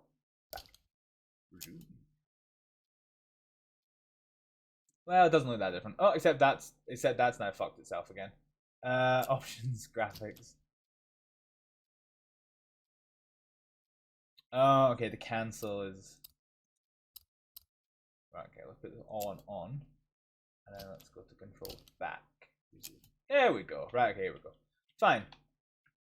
Okay. Fine. So, let's go downstairs and let's go see some of the third class spaces. So, the third class didn't have a particularly luxurious thing. So, this is their grand staircase. Here. So, basically, this is the highest spaces that the third class passengers can get to. So, this is their open air space here, is the poop deck. And then you go to their grand staircase. Can't let the third class think that they're people, so you know it's got to be very bare bones. So this is the third class saloon. You can see here that it's got a very uncomfy. I mean, there's not even any cushions here. No, it's all just wooden stuff. So this is where the third classes would come to have a drink and whatnot. Third class is only allowed on the poop deck. Yes, basically. They are quite deep into the ship, so yeah, so this is the. Is there any other spaces we can get to? So I think there is a distinction. I slightly forget, but I think there is a distinction between the two halves of this. So that is the poop deck. Let's go to the C deck. Yeah, okay. So this is the general room. So this is the smoking room, the saloon room. And then this is the third class smoking room in here. So we come down again, and this would be quite noisy because actually through this wall here is actually the steering gear. So the rudder for the Titanic weighed was it 80, 90 tons of metal. So it actually required its own mechanical steam engines to run the gear, and they were located directly behind this wall.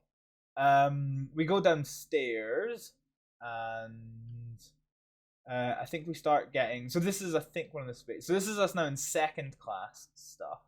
So this is one of the places that we explored earlier. Yes, it was. And so you go afterwards again, and you start getting into cabins and stuff. And there's obviously nothing to see here because we can't go there. You can keep going downstairs. Oh, we can't keep going downstairs. Okay, we're gonna have to. I think we're gonna have to get to Scotland Road for this. How does one get to Scotland Road? Right, let's go downstairs. So I think this is the arse end of Scotland Road. Wait, what side of the ship are we on? So this is the port side. So this is more third class cabins behind this door. So if we keep going forward, this should take us onto Scotland Road. So Scotland Road was a corridor on the Titanic that ran most of the length of the ship. It was used for third-class passengers for their accommodation, and it was also used for most of the ship's facilities. The Titanic had carpenters, it had storerooms, it had so much stuff. These little weird smaller doors take you downstairs into the actual boiler rooms and engine room components and things. Oh, that sounds loud. And yeah, so unfortunately you can't quite see any of the rooms yet, but they are here. So I'm not actually too sure what this is. So this is a space I haven't seen before. So let's go to the E deck. So we're on Scotland Road.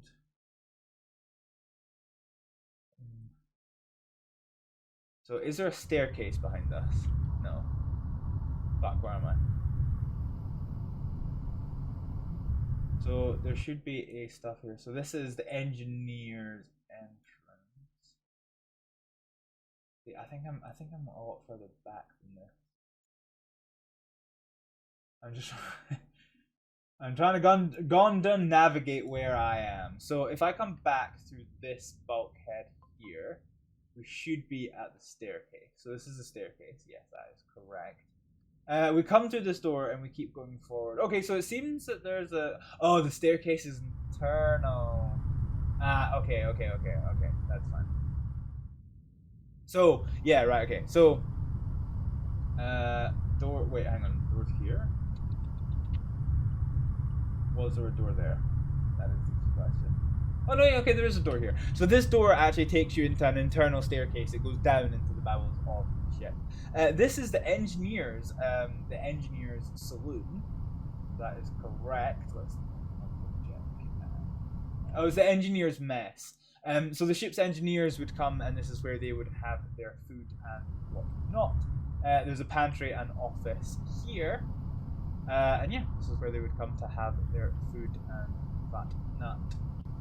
There's some more stuff here. So this little corridor contains the butcher and assistant storekeeper's quarters, the chief storekeeper's quarters, the confectioner and the second butcher's quarters, and then over here we've got the baker, storekeepers, the baker and assistant chef's quarters, head chef, and the smokeroom keeper. So we've basically got some of the staff accommodations. These are some of the more luxurious accommodations for the crew members. They weren't afforded many luxuries, it has to be said. And for some of the junior spaces, the junior crew members, if we come all the way along here, there should be one of these doors. This one? No. We saw it earlier. Here we go. So this is the Stewards Lavatory. We can't get into here, but that's basically just a mass toilet for them. And this is the second class stewards. So we're going to give you an idea of what it was like to work on the Titanic. So we've seen how crammed some of the rooms can be, even for first class accommodation. So if you work on the Titanic, you have a whole different, I don't want the phrase mass toilet. Well, look at it. There's just so many stalls. But if you come in here, so this is where the second class stewards would stay. So as you can see, this is a mass dormitory. It's more luxurious than what you would get on a Navy ship, but Jesus Christ, not by a long margin. So second, I mean this one room would seat 1, 2, 3, 4, 5, 6, 7, 8, 9, 10, 20 people in this one room. Yeah, nice and cozy. Black lights in that room must be wild. Yeah, probably. So this is the forward grand staircase we saw earlier. So this is the main road. This is the main access into Scotland Road. It is so this section of it is primarily used by crew. The third class peasant accommodation is ahead and to the end, and they would have access to Scotland Road. And the reason that they would is because this staircase here, so there's one staircase here and then a similar one over here. This takes you down into the third class dining saloon. here, where the third class passengers would come and have their food. And it's quite compact, and it's quite, you know. Oh, you can see the wall. There's not many decorations on the walls other than fucking coat hooks and rivets and a few paintings here and there.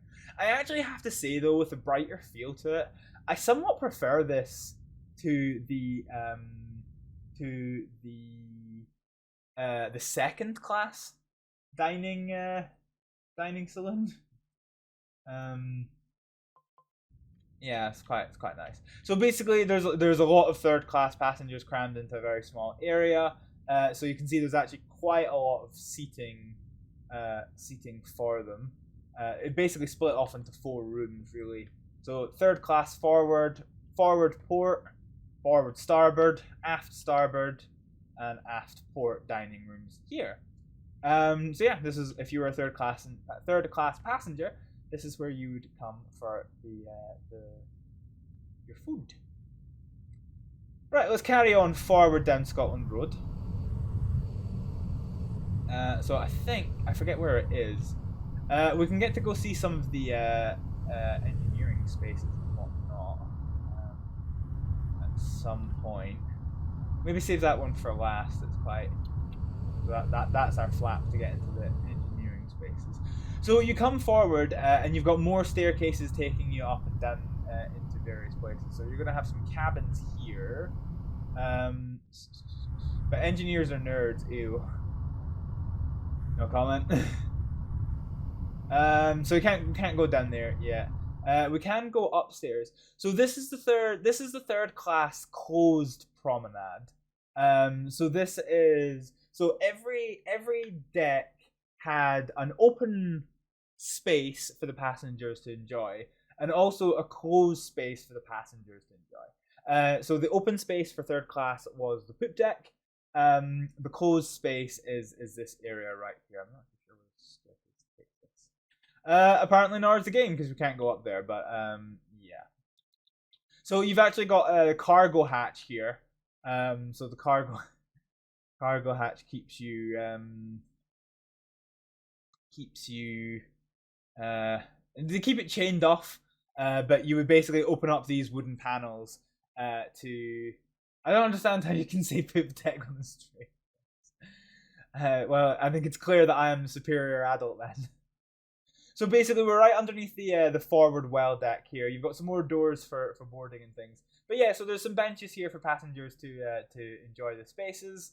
But there's not really a great deal to this place.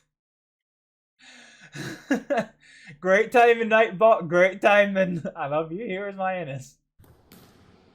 So this is as you can hear, the vent into the squash court. And yeah, so some more. I don't even know if this is cabins, to be honest. It's quite an awkward place to get in. But yeah, so you've got your cargo hatch. We can go forward for the other cargo hatch, and then more spaces that I don't think we can get into. So I think we've now seen just about all the spaces that have been added and are going to be added for. Oh no, we've not. No, not at all. Total lie. So I guess the key question is, who would like to see a ship of this size sink? Because that is basically what we're going to be doing next. So we'll do 2 things here on the Titanic. So this is we're now into the boiler rooms. So we can go all the way up these ladders, which is it's nice that we get to climb them at warp speed. I mean dark, but obviously yes. Yeah, well, I think we'll have enough time to do that. Can I climb up this? Yeah, no, I can't. Okay. So this basically takes you to the top of the vents and where the funnels are. So the funnel's just behind us here. If we come all the way down. So we're now getting to the boiler room. So this is one of the access hatches that leads us deep down into the boiler room.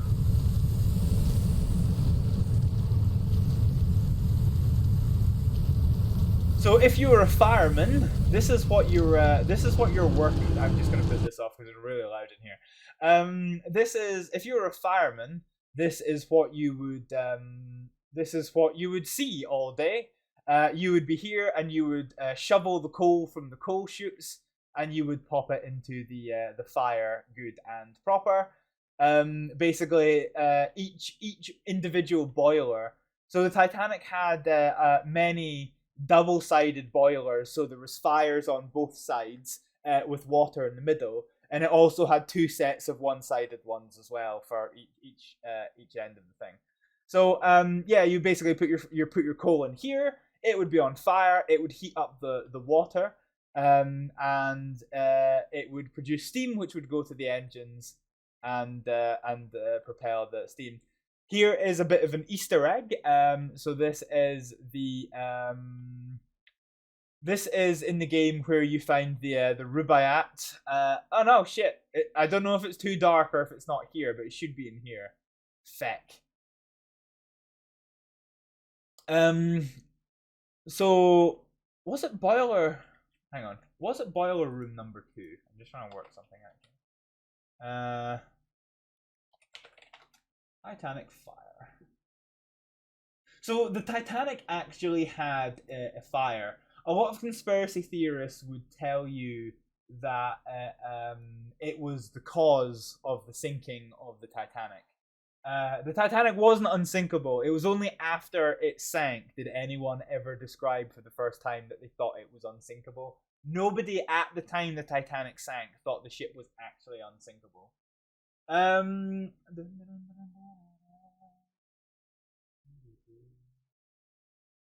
just trying to see if it tells you which coal holds. So basically, the problem with coal as a rock is very dry, and on a ship where there's a lot of heat, the coal can get very hot.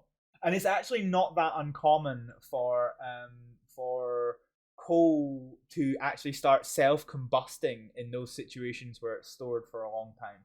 Happened quite a lot in ocean liners, actually.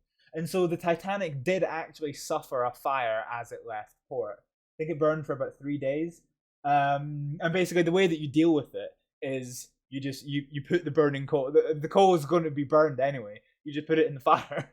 That's basically what they did. Yeah.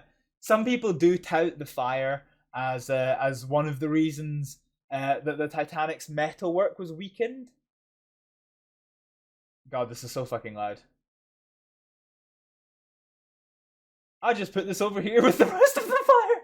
Yeah, that is literally how you deal with a coal fire. Is you take the coal that's on fire and you put it in the fire that it's meant to be in. That's legit what you do. So this is the fireman's tunnel. So the firemen stayed up in the forecastle just above the 3rd class men.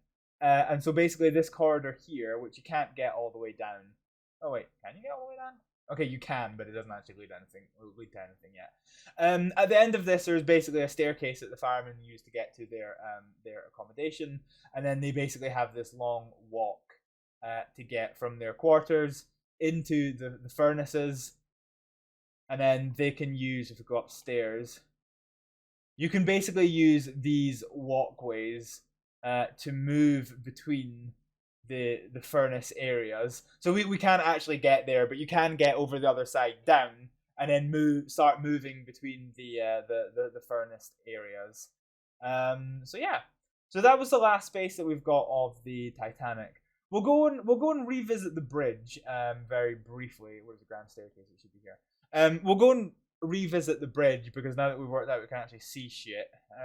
That should be quite helpful, because we had to abandon that. And then we will go over to the Titanic's sister ship, the Britannic, and see what is going on there. Let's go upstairs again. So I'm running very fast, so the frames are probably going to drop off a wee bit, and indeed the ability of the game to load into what we're looking at is chugging like a bitch. Wait, how do I get to the bridge again? Oh, I need to go through the internals, don't I? Fuck. Right, okay, let's find the sphincter into the crew sections. I don't know why one door into the crew section's open, but the other one doesn't. So let's go on back to the bridge.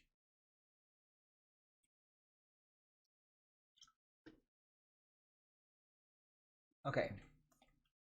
So yeah, now we can see the engine order telegraphs. Okay. So this is the one that we saw here with the tugging instructions. Yeah. So this is the tugging instructions. So here's our engine order telegraphs. So our main engine order telegraphs. You've got the port engine on this side and the starboard engine at this time. As we talked about earlier, this was one of the details that James Cameron's Titanic movie gets wrong, because in the movie you see Murdoch run over here and reverse engine 1, and then run over here and reverse engine 2. Actually, in practice, you can reverse both engines from here, and it's got an RPM gauge, so you can see the reciprocating engines. And what speed they're going. Titanic actually had 3 propellers. It was a triple screwed ship. So it had 2 reciprocating engines, which had a full range of speed front and back. And it also had a turbine engine, which fed itself off of the excess steam of the reciprocating engines. But it could only go forward. It could not reverse. And this was arguably one of the contributing factors to the Titanic's collision. So it happened before and since that ocean liners successfully managed to survive a head-on impact with the iceberg. What happened in the case of the Titanic was that they tried to turn away from it because they thought they had enough time.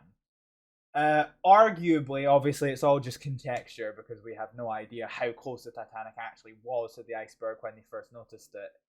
They've obviously got witness accounts, but the exact distances are lost to history. So if they kept at full speed, they may have been able to avoid the iceberg, because what happened? Titanic only had 1 rudder, and it sits directly behind the engine, the middle engine, the turbine engine. And rudders are effective the more water is going past them. So if you're not moving, for example, your ship won't turn because there's no water going past the rudder to actually move the ship and turn it. So the more water is going past the rudder, the more effective it is at its turning action. So when they reversed the reciprocating engines of the Titanic, that put the turbine engine to a dead stop. And so while the Titanic was moving, it was still moving, there was now no longer an engine right behind the rudder that was pushing a lot of water past it. That engine was put to a dead stop. So all of a sudden, the ship's ability to steer was very heavily reduced. So it could be a contributing factor of the Titanic that was why it couldn't turn in time to miss the iceberg. Some people have suggested, and again it's conjecture, we would never know, but if the ship had kept at full power, full steam, or at least not reversed the engines, then it could have dodged the iceberg. Anyway, so this is the main engine order telegraph. This is on the starboard side. This is the port side. This is the spare engine order telegraph, so it's on a separate chain system in order to use in the event of emergencies. Can we actually look into this now? I wonder if we can look into this. No, we can't really. Yeah, so this is our tugging instructions, and then you've basically got the suggestions from the app. So this is what the engine order telegraph at the aft of the ship was supposed to look like. For some reason the textures were a wee bit swapped around, I'm not quite sure why. But basically, they don't have control of the engines, but they can give their suggestions to the captain of whether they want to go ahead, slow, ahead, full, all stop, astern, slow, or astern, full. That is basically what we are dealing with here. So this is the forecastle. So the forecastle is storage and crew accommodations. Below that, you start getting into the first class gentlemen's accommodation, third class gentlemen's accommodations. That is a crow's nest. I don't think we can't get to those spaces at the moment, but hopefully when the alpha comes out, we will get to see that. So I'm going to put you to the briefest of breaks, and then we're going to do a quick explore of the Britannic, and then we're going to watch it sink. So the Britannic sinking demonstration is also by the Titanic Honor and Glory team. So a lot less detailed than the Titanic is going to be, because it was always just a side project because the ships are relatively similar.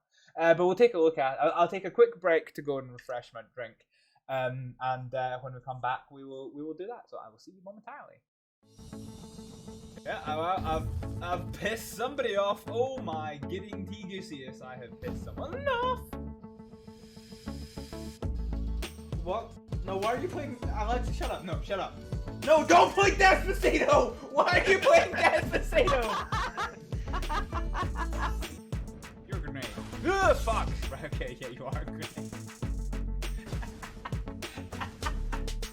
Did I execute that?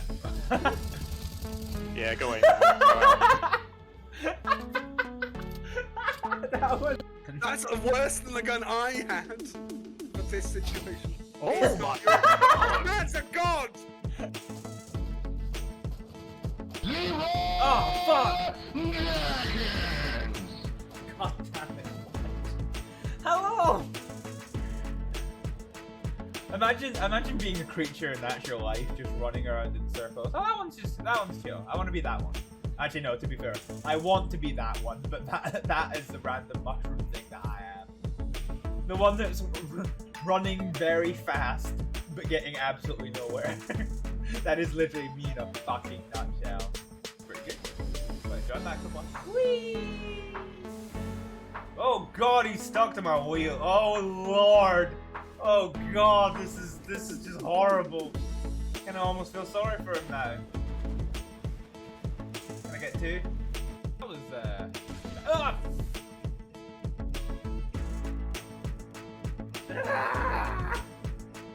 I think you have to be on this side. If you touch the skull, you get an achievement. Oh. We cheated. Oh, also there's this that we should probably be doing. Oh, that is... Ah! Fuck!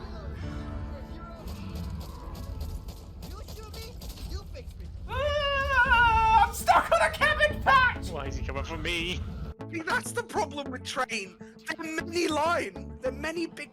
Right, okay, welcome back. We are currently not looking at anything. Let me correct that notion with immediate gusto. Ha ha ha ha ha! Right, okay, so this is now a couple of years old now, so it's going to be a lot less polished. Oh fuck, okay, that's not ideal. So welcome to the RMS Britannic. So the Titanic was not the only ship in the Olympic class series of liners. There was the Olympic before the Titanic, and then there was a Britannic that came after it. So this is how it would have looked in its White Star line. Going off for dinner, see you later on, bye Teeny, catch you later.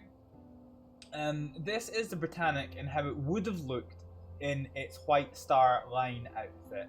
It actually never made it to look like this because the First World War started and it got requisitioned as a hospital ship by the British Armed Forces. It was the biggest of the Olympic liners, boasting extra length and extra girth, and also it had added safety features that were going to be put on the Titanic and Olympic, but weren't. And then following the sinking of the Titanic, these features were added. They were retrofitted to the Olympic and they were put on the Britannic. So the first thing you'll notice from an exterior point of view is these electric crane davits, which were actually almost unique to the Britannic, in the sense that only really the Olympic liners had them, and after the Olympic liners they were kind of not really used. And so these were crane operated davits. And in the Titanic, obviously, one of the big problems in the Titanic was there simply wasn't enough lifeboats for all the passengers and crew. But the Britannic had lifeboats for days. So there were a couple of normal davits, literally only a couple. Well, actually, not really. So yeah, you've basically got the cutter on the quick deploy here for the thing. You've actually got a motorboat as well. The motorboats were added to the Britannic, so Britannic had 2. Some collapsible stuff. So this was how it was going to look as a passenger liner. As we'll see, the hospital ship actually turned out a little bit differently. So as a quick comparison, by way of the Titanic, so you can see the poop deck looks very different. The poop deck is just fucking boats. It's just lifeboats. That's all it is. They added some stuff here, yeah. So we can't walk around just really the same way as we did here, did before. I'm gonna try and show you. So the Titanic obviously had its 2 expansion joints. Britannic had 4, so it had 1 here. Let's see, that's why here. So that was aft 1, aft 2, 4 joint 1, and then 4 joint 2 should be about here. Yep, there we go. So there you go. That is the Britannic's 4 expansion joints, a life-saving poop deck. Yep. So let's have a look and see how it's different. So we'll just do this quickly because we've been for an explore, and actually I need about an hour spare to be able to do the sinking. So we've got about 40 minutes in hand before I need to start the thing. So we'll try and do this as quickly as we can.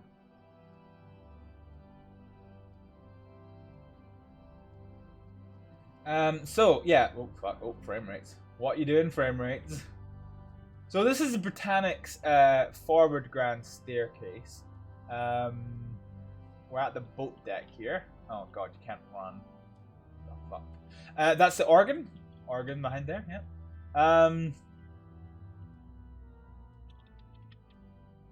This is a forward. Yeah, this is a forward grand staircase. Aha, here we go. Right. Okay. So the things have moved around slightly. So this is what I was telling you about with regards to the children's playroom here. So whereas the gymnasium, I think, is still accessible around about here, I think. This is, so this is the children's playroom, something the Titanic and the Olympic actually lacked. And this is a space where children could come and play. There was toys, there was cribs, there was rocking horses, it was the 1900s, remember, the early 1900s. 1910s. So yeah, things were a wee bit bare bones. So yeah, so you've basically got all of the spaces here. I think there's not really a great deal of stuff I can show you because I think this is quite well restricted in terms of where we can go. Everybody evacuate the dance floor. I'm infected by the bug. Quite. Okay, so if we go to tour the ship, one thing I do want to show you. So if we go to the Regal Suite, the Regal Suite's one of the ones that we kind of got a wee bit of a look at on the Titanic. You get to see what some of these rooms actually look like in their full splendor, which we never really got to do. So this is an example of the Regal Suite here. So you can see you've got your own private washroom. So this is one of the ones where you've got the sitting room. And then you can kind of make your way around the place. So you've got your own private promenade, which we can't quite get out to in the Britannic. Or can we? Is there a door? Oh, there is a door here. Okay, yeah, so you've got your private promenade, you've got your rooms, you've got your own bathroom, so this is why it's one of the Regal Suites, and you've got, oh. What the fuck? What happened? What happened? Why is it loading? Huh? Anyway, if you remember, we're back here. Okay, we're back here. Right, that's fine. I must have hit one of the points where you go to places. So, if you remember me telling you about the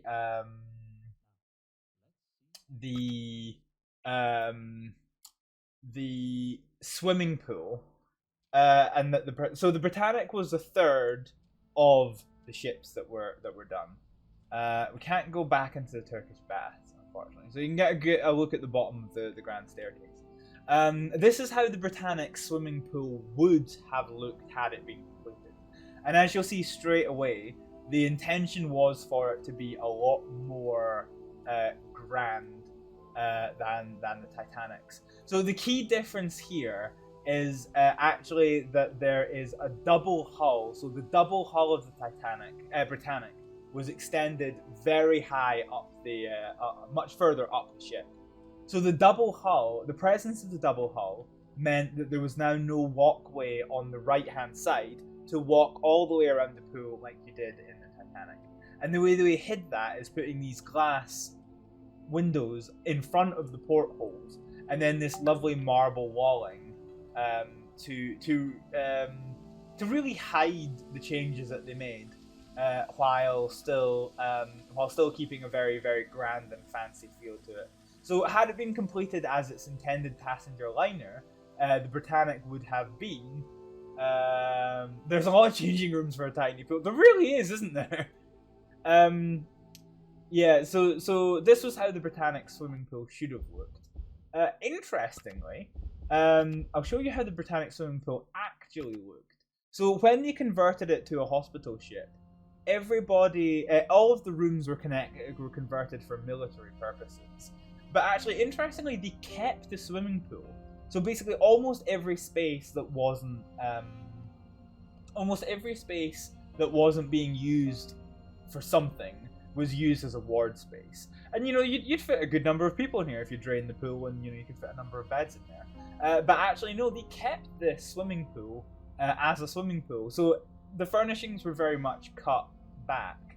But yeah, this is what the swimming pool actually looked like on the Britannic. And now you can see a lot clearer the presence of this double hull that comes up. And they didn't hide it away, but yeah. So we'll go back to the Regal Suite. So again, with it being a military ship, so it was the Britannic was still under construction when it was requisitioned as a military ship, and all of the room shapes were kept, but obviously the furnishings were gone. So you can see here the sitting room that we were in previously is gone. This would have been one of the officers' quarters. So the private promenade is still here, but the tales of war are around the place. There's a couple of luxury desk chairs, but it's just storage, bare bones, and then you've got your accommodation where some of the officers of the Royal Army Medical Corps would have lived. So the Titanic was RMS, which stood for Royal Mail Ship. The Britannic was HMHS, which was His Majesty's Hospital Ship. We'll get a look at that in a wee second. Let's look at the changes to the forward staircase. Is what we'll do.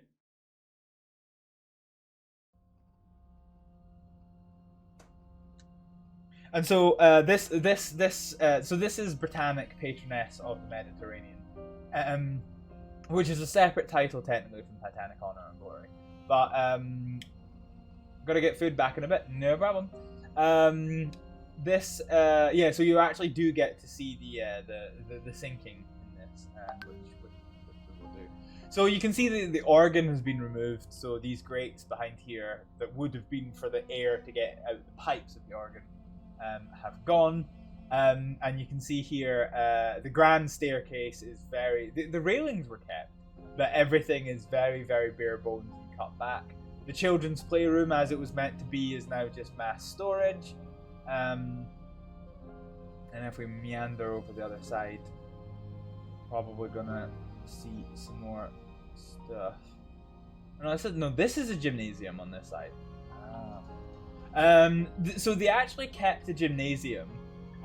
This was a space that the officers would use as an exercise room. Didn't have any of the fancy equipment that the gymnasium was meant to, but nevertheless, this was a space for the officers of the Royal Medical Corps to come and explore about the place. Cool.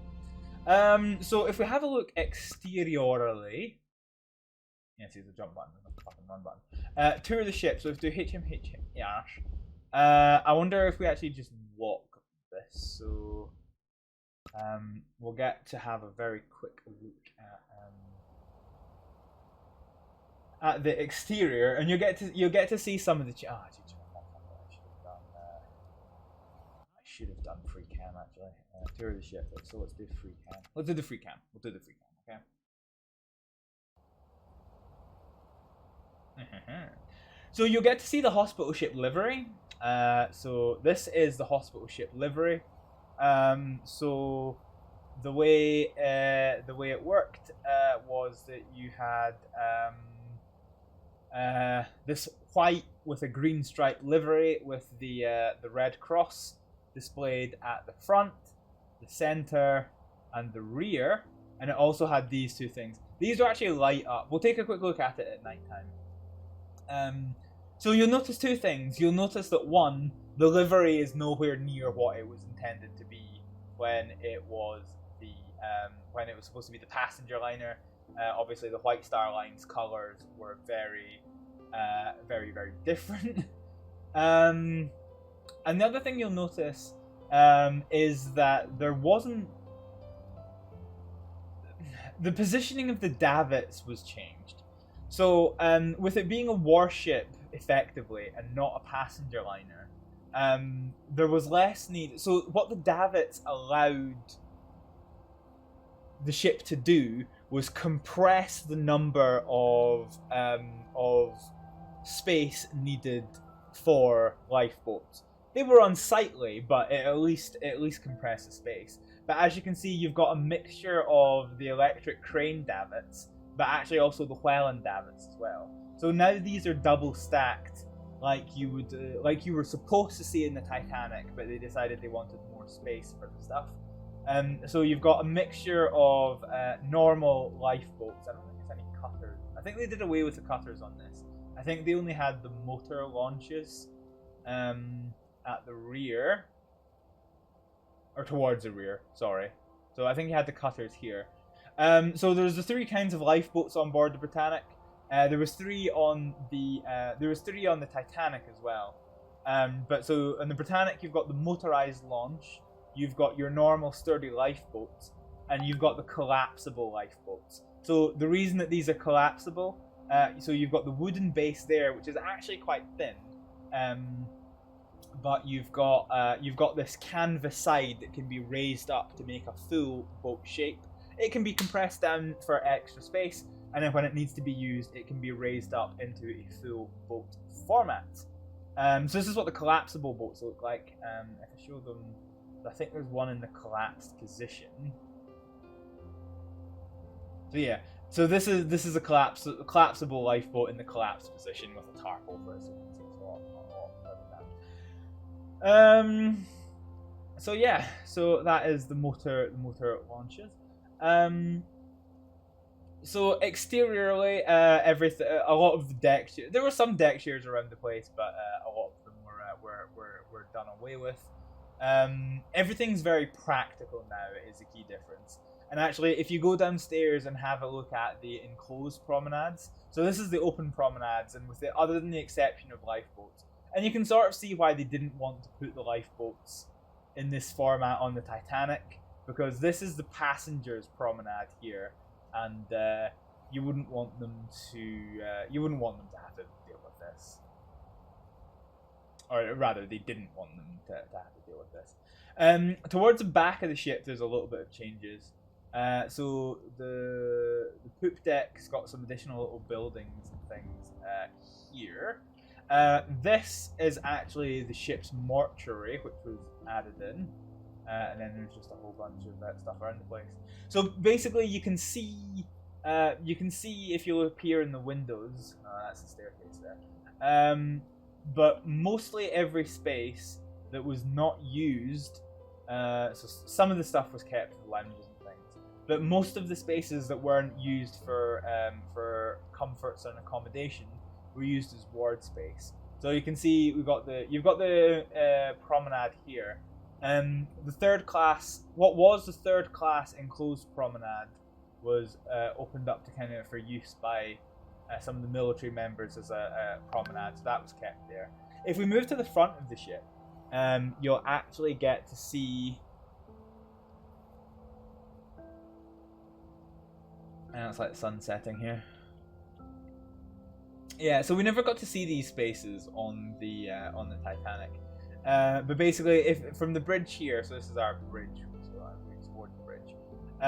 If you were to come down these stairs, you would actually have normally the enclosed promenade. So we got to see a little bit of it. It was a place where Apathy Badger said that he didn't like the fact there was too many fucking deck chairs everywhere. But because this place is enclosed by windows, it meant it was perfectly fine. So this was opened up into a ward space. And there were accommodation for the nurses of... Well, the nurses, I don't really know what organisation they were part of. And members of the Royal Army Medical Corps. And everywhere that wasn't used for storage or medical or ship's personnel was now a ward space. So this includes promenade. No need for luxuries. Slap some ward beds in there. There you go. There's a look inside the grand staircase. So the lights are coming on, which is good. So we'll get to go upstairs and see that very briefly. And so same again. You've got more of this stuff downstairs, some storage. Back into the after. You can go back into the forward grand staircase. Sorry. Oh yeah, they had these tarps to try and keep stuff off. I think they only appear at night. So now you get to see. Now you get to see what the. Oh, wow. So yeah, now you get to see what the Britannic looks like at night time. So specifically, you can see the crosses lit up, and obviously your green stripe is hard to see at night time. So actually, you had this row of green lights which do this. The thing that tickled me, right? Namira, I know you're here at the moment. But Namira mentioned the fact that oh yeah, there we go. Light hanging over the side.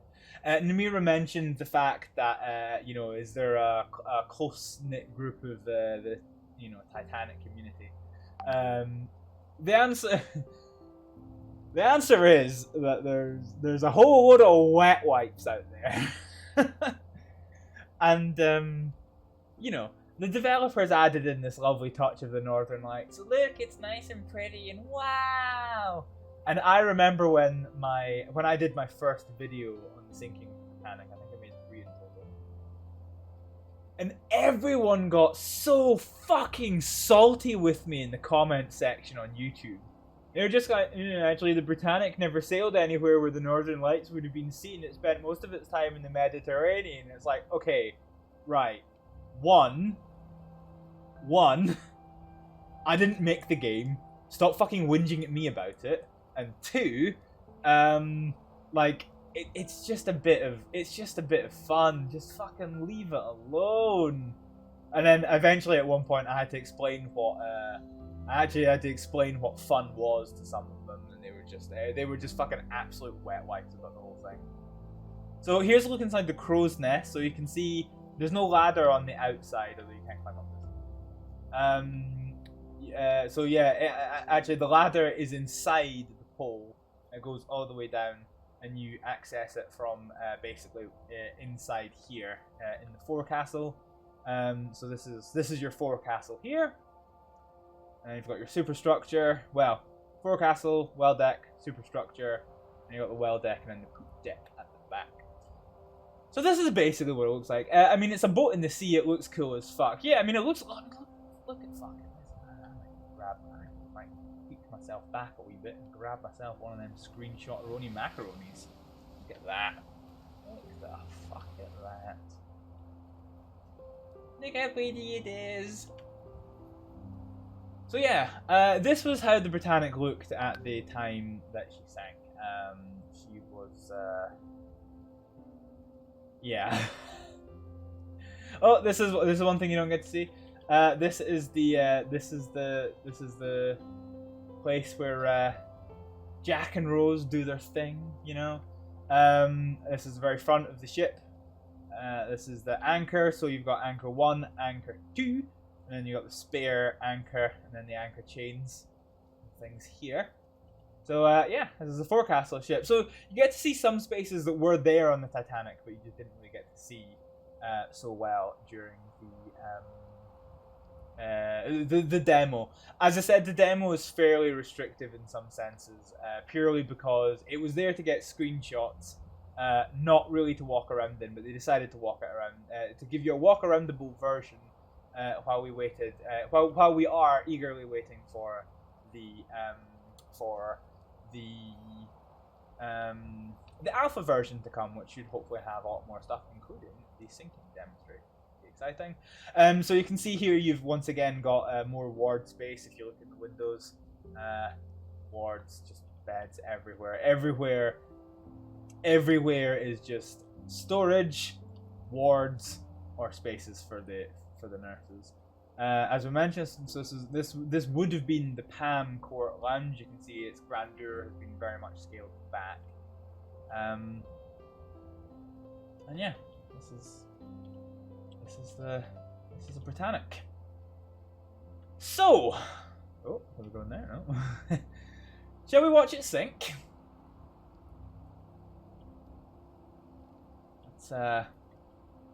Let's go and see how the Britannic made its fate. So lots of stuff happened during the sinking. Usually when I do my videos on this, I do tend to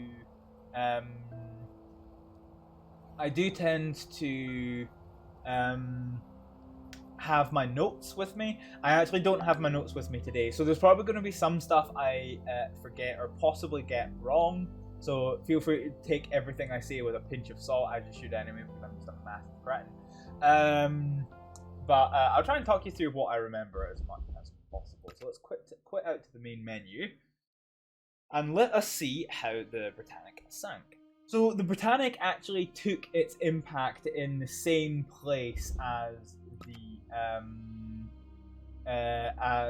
the Titanic did, except the Britannic struck an undersea mine. So the damage was extreme. The damage was absolutely extreme. And so the Britannic sank in 55 minutes, whereas the Titanic was, what, an hour and 40? So here we go. Yeah, let's get started with the sinking. So in case you're a wee bit skittish, there is going to be one loud noise at the start. So you know there is no clock or anything, so I can't guide you through it. But yeah, here we go. So we get ourselves actually, hang on, options. So if I respawn, if I do R to respawn, so if I just test that. So yeah, I can use this button to respawn itself. So I've gone for the one where I'm actually walking about on board the ship. But for the sake of giving you a wee bit of a demonstration of exactly where it does, we're just going to yeet ourselves right over the side. Stuff you can't... Oh, fuck. Britannic's moving faster than I thought it was. Fuck! Okay, well, GG, that's not going to happen. Okay, let's try and get to the front before it happens. So basically, it was right underneath the navigation bridge and well deck, really, where it happened. So if we come out to here... Yeah, I forget how fast the ship do be. Can I get up on top of one of these? No, I'm trying to. Oh, here we go. Right, okay, I'm perched. Okay, fine. So in a few minutes. So basically, we're sailing in around the archipelago of Greece. You've got the island of Kea over there, and I think we've got another island over that side. Yeah, you can see it. You can see a wee bit of how the ship works. So you can see the engines are at full ahead, and the RPM gauges are giving ahead full steam. And then we look over here. I think it's about 90 or so seconds into it that pop goes the ship.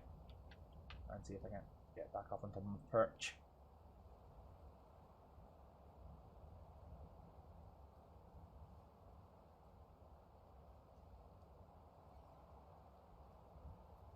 So I might miss some things because everything happens really fast initially, as it would. So you've got your officers on the watch about the place doing shit. Everyone's just chilling, minding their own business.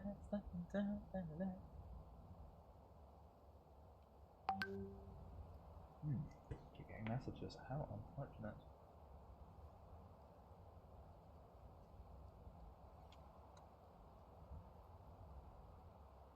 Are you waiting? Are you waiting for stuff? Yes, I am. Oh, yeah.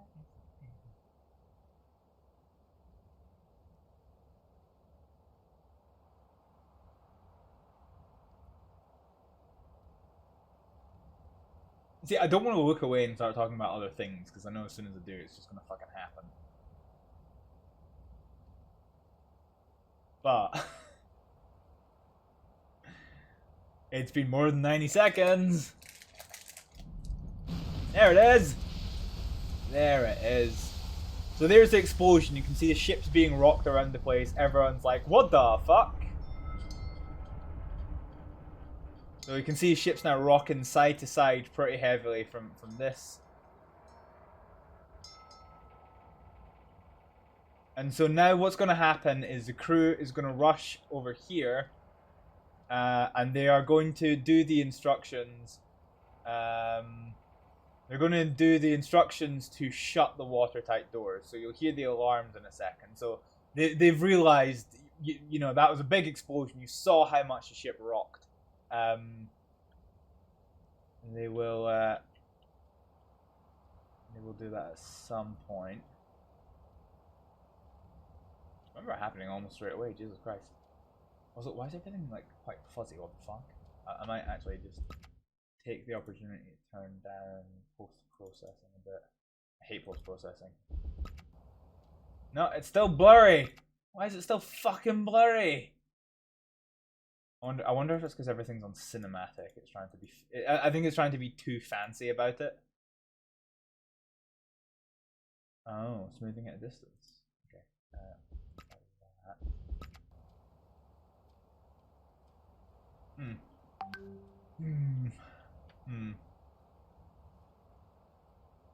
I was gonna start singing "My Boat Will Go On" and so on.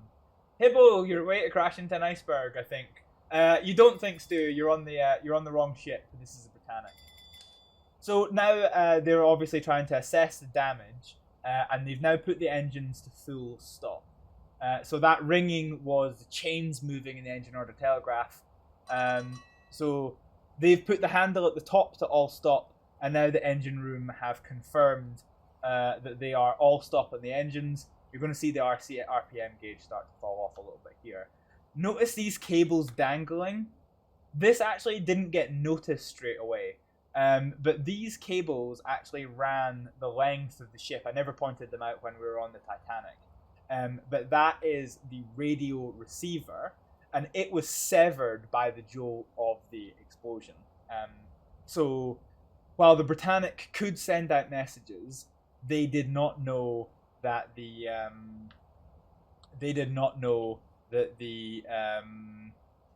radio was severed, so they couldn't actually hear any messages coming back.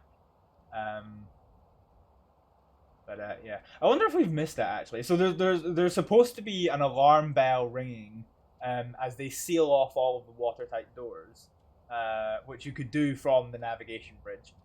So there was a little electronic display somewhere. I forget exactly where. I might not actually be shown here. But the electronic display had an indicator. Oh, there it is. So here we go. So they're now shutting all of the watertight doors. And you can see already, even just looking at the angle, the ship is now listing 5 degrees of starboard. And so now the horn is sounding. So 2 long blasts of the horn is... wait, is this 2? No, it's 7. No, this is short blasts. So... Yeah, this is the sinking. You missed us hitting the mine, Badger, but yes, we are actually sinking. So 7 short blasts of the horn is your muster station's alarm. So this is all serving hands to man your stations, all passengers to put on your life jackets and report to your muster stations. The nautical audible warnings have changed. Do you have to wait for the full 5 minutes? Slice, I don't know what you're talking about there. So they have changed in modern times. So now 7 short blasts is to get off the ship. So basically they've summoned everybody to their alarm stations, and like I say, straight away.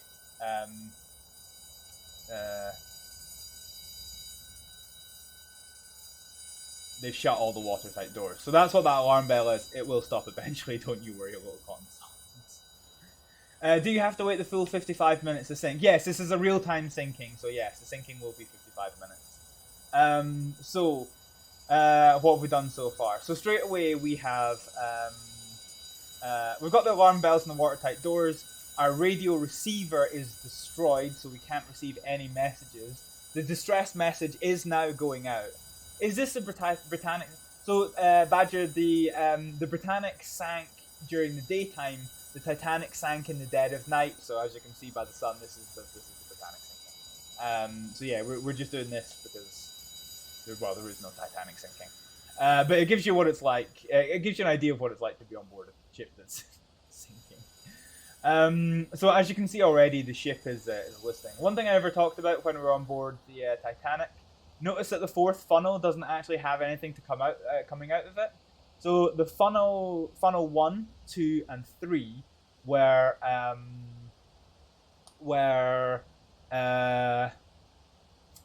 attached to the boiler rooms. So they were smokestacks. So smoke came out of them as the boilers did their stuff. You can see there's a lot of water in the boiler rooms now. So there's some steam now coming out of the thing as the water is getting in the boiler room and coming on out. The fourth funnel was a funnel, not a smokestack, and it ventilated the actual engine room and things. So it was used for ventilation and extraction, but it wasn't a smokestack. It wasn't connected to any of the boilers. So at this point, the captain is trying to assess the situation, and he knows that we're sinking. So you'll see if we actually come back just now. If we come back, so the captain, this is Captain Turner. Captain Turner has ordered the crew to start preparing the lifeboats, but he very specifically says to man the lifeboats and prepare to launch them, but don't actually launch them. And this is something that's going to become very, very important later. So you can see this is how the Whale and Davit lifeboats work. Some poor man has to sit there and, they're desperately trying to put the thing off the side. So this deck is now starting to become lousy with patients. There were some patients on board, but it was on its way to pick up patients, so there weren't that many. And you can see that the lifeboats are there. So yeah, this is something that will become quite important later on. So actually, despite the size of the ship and how many people were on board, there were only the sum total of about 30 or 40 deaths in the sinking of Britannic. Some of them happened because there were accommodation right where the mine struck, and people died. People died during the initial explosion. So you can see already as the lifeboats are being prepared, you can see that the ship is bowing down in the water, and also we've got a starboard list to now probably close to 10 degrees. Where was it when it sank? So we are in the strait between an island. So we're in Greece basically. So this is the island of Kea over here. So this is the Greek island of Kea that we're looking at there in the ocean. Mediterranean Sea, actually.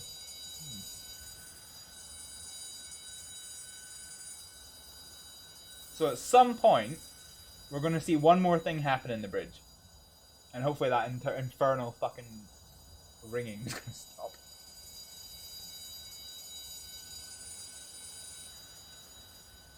So, Captain has ordered the lifeboats over the side, but not to be launched. So most of the crew are paying attention to this. So you can see here, we're just plodding along. Watertight doors are shut, and the crew are trying to evaluate the situation.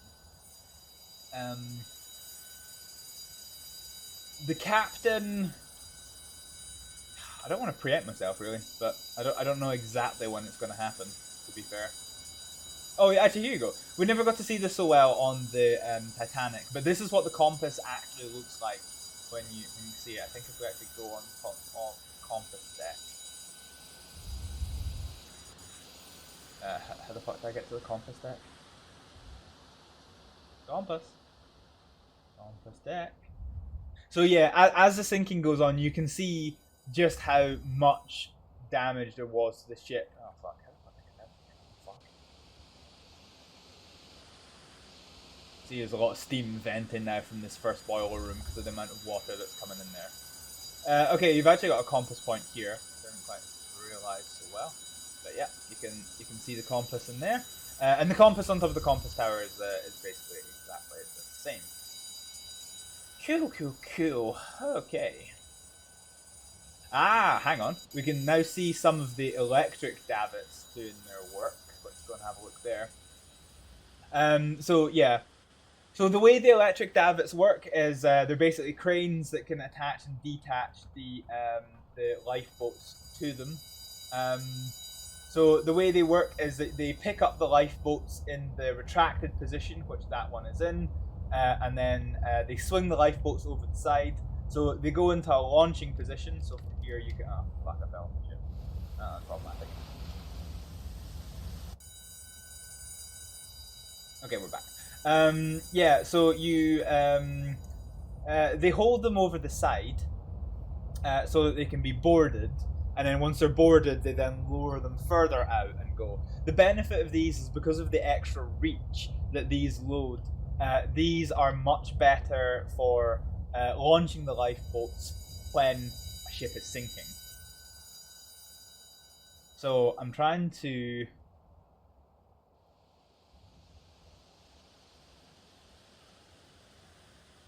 So there comes a point. So the ship's moving. The ship is still moving under its own momentum here.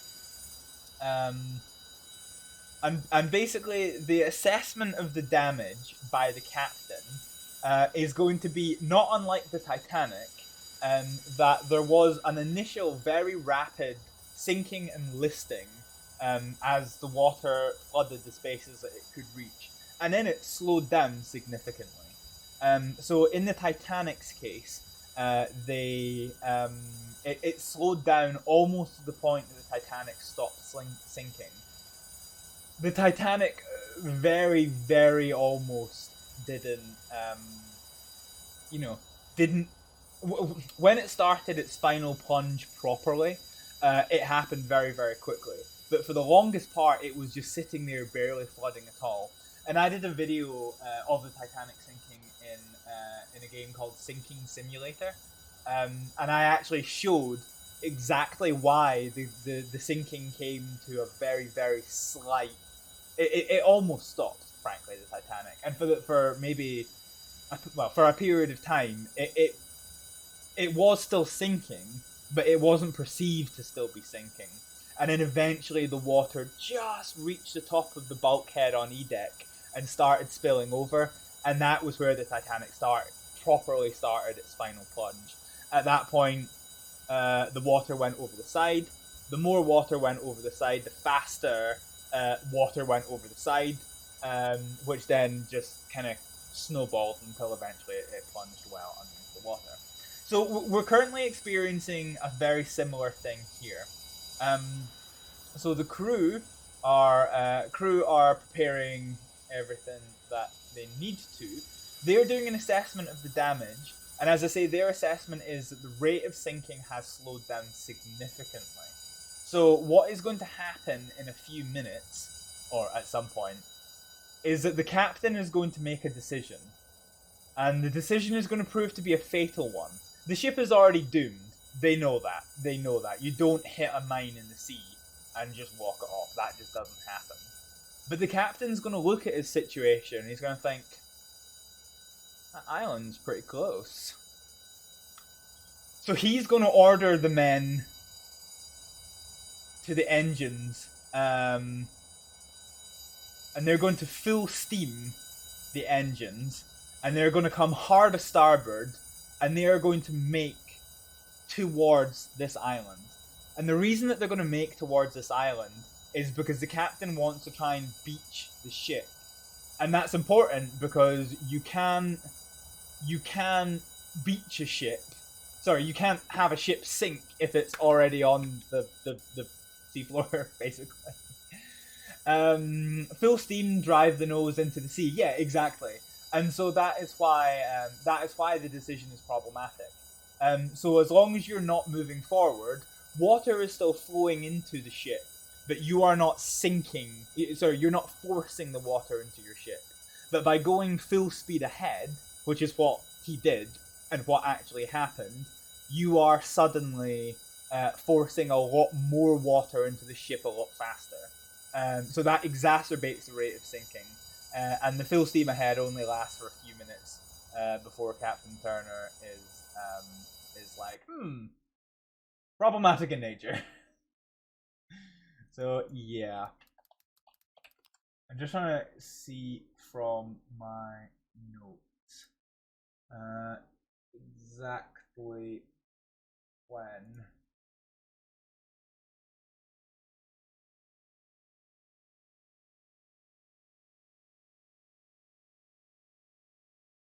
Trying to be a submarine. Yep.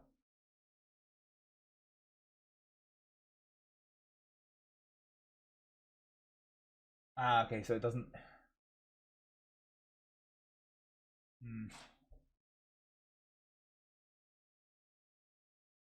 Okay, it doesn't say when he continued when he started the thing, but yeah, it's gonna happen.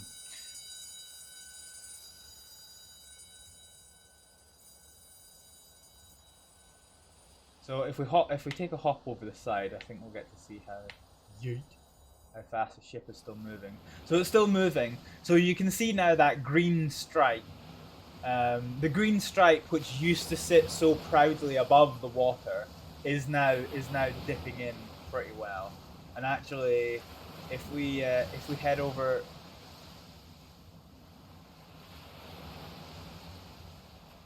to the end.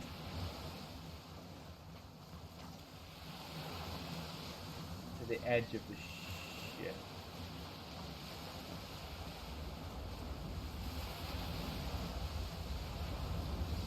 So you can see this turbine is still going. Huh. Well, I do hope we've not missed the thing I was trying to show you, because there's a lifeboat already in the water. Oh shit! Yeah, I think we have missed it actually. So fuck, that's annoying. Oh, actually no, we'll get to see it again. So basically, so what I said was happening has happened. It's just not showing the bridge for some reason. But Captain Bartlett has ordered the engines to full steam. He can't get steam in some of the engines. Sorry, he can't get steam in the steering gear. So he's not got the right engine going ahead, and that is so that he can try and turn the ship in towards the island. Now he has ordered the lifeboat to be manned but not launched. And so this lifeboat is actually full of people. One lifeboat's already gone through the propellers, and the vast majority of people that died in the sinking of the Britannic were in the lifeboat that's already gone through, and then this lifeboat right here. There are stories of a man being cut in half, but Captain Bartlett has no idea. So I think approximately 10 to 15 people died in the initial explosion, and the remainder of the 30 or 40 people that died were on those two lifeboats, which launched without permission, because the captain is desperately trying to reach this island. And so, yeah, the engine telegraphs aren't working. I'm not really sure why, but that's upsetting because they used to work and you used to actually be able to see this. So what you'd be seeing around this point is that there's no steam in this engine, and the port engine is running ahead as fast as it can. Around the time that just before the second lifeboat gets into the propellers, like it has done there. Wow, now I bought bad timing. Just before the ship before that second lifeboat that we just watched gets into the propellers, somebody runs up to the bridge and tells Captain Bartlett they're launching the lifeboats, they're going through the propellers, holy hell, stop the boat. So for the final time, he calls all stop on the engines, and that is the last time that actually, does he restart them again? Let's just double check the Wikipedia notes. At the same time, hospital staff prepared to evacuate. Bartlett had given the order to prepare the lifeboats, but he did not allow them to be lowered into the water. The few patients and nurses on board were assembled.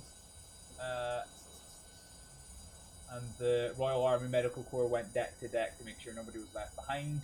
While Bartlett continued his desperate maneuver, the ship continued to list. That's with the increased flooding of more water coming in.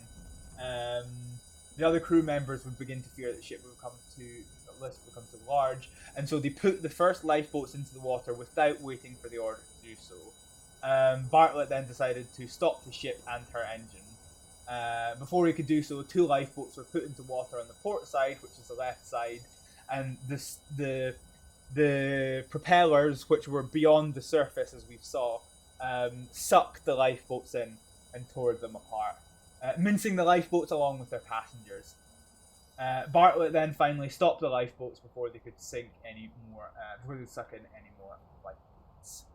So that was basically a little bit about what happened. This only happened a small number of years after the sinking of the Titanic. So Titanic was 1912 sinking, and the sinking of the Britannic was 1916. So you're only talking 4 years afterwards.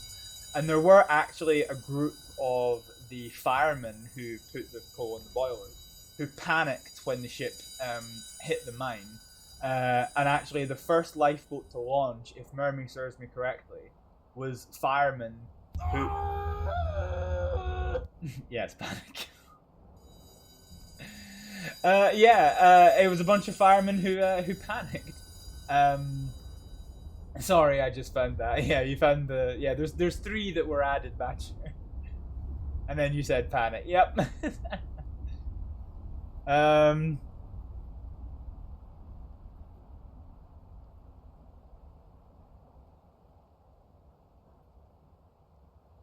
So yeah, so basically what happened was the 2 firemen basically ran right to the back. Sorry, the group of firemen ran up the stairs and straight to the back of the ship, and they were the ones that launched the lifeboat from there. There were 3 lifeboats launched without permission. 2 of them broke up, but one of them is actually about. I'm not sure if we go to the back end of the deck. So here we hear the ship's horn. I'm going to restart a second. So the ship's blasting its horn again.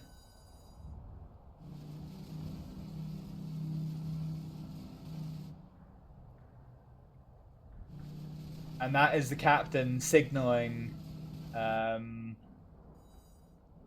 That is the captain signaling that the lifeboats should now be launched. So you'll see here a lot of the davits are over the side here. At this time, the ship wasn't full of patients. It did have its complements of nurses, doctors, and the Royal Army Medical Corps. But there were only a small handful of patients on board at the time. So they're now making their way over here. Now we're starting to get to a problem. Let's hop over the side.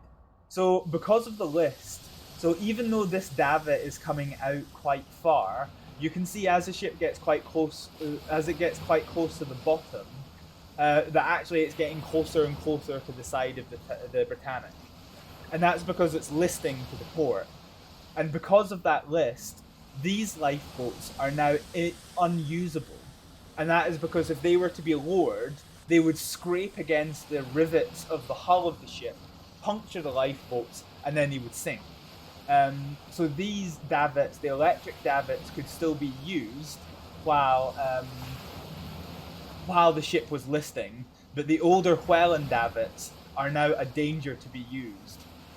So this lifeboat's attached, and then they are going to start going away. Now I need to get back onto the. I need to try and get back on. Back up. Ooh. I'm gonna try and find something right here.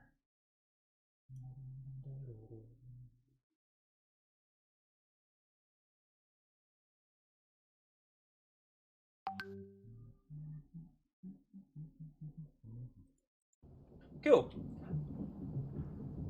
So you can hear there's lots of strange sounds going on as basically the weight of the water is taking on more. The ship is taking on more weight from the ship. do that. There were a couple of instances, I'm not sure if this is one of them, but basically of lifeboats almost being launched on top of each other. So this is a very precarious operation, and it was kept mostly orderly, but yeah, as I mentioned, there were approximately 10 to 15 people killed in the initial explosion, but the majority of the deaths. So what is the actual death count?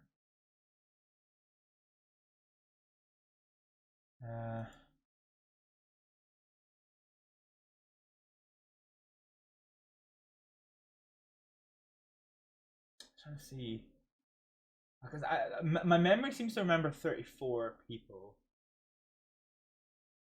but it doesn't give me the. Does it give me like an article of the sinking of the Britannic? Okay.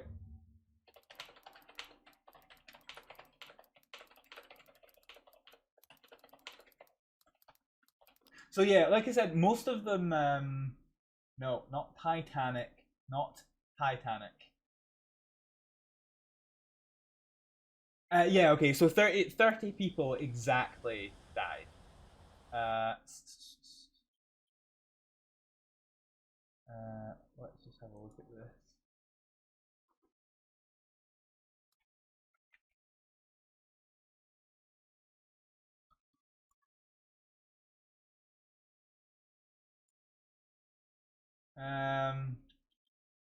Control F. In total, of the 1,066 people on board, 1,036 survived sinking. 38 were injured. Yeah. So yeah, there were only a small handful, maybe about a dozen or so, that were killed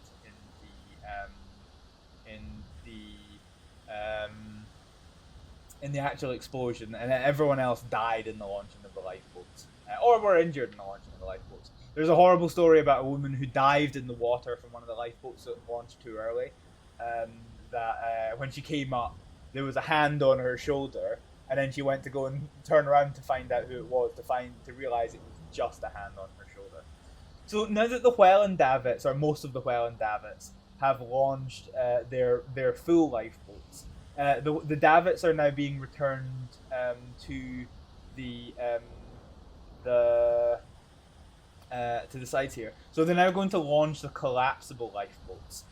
So at this point in the sinking, the Welland davits on the starboard side, which is the side that we're on just now, are still usable. The electric davits are usable.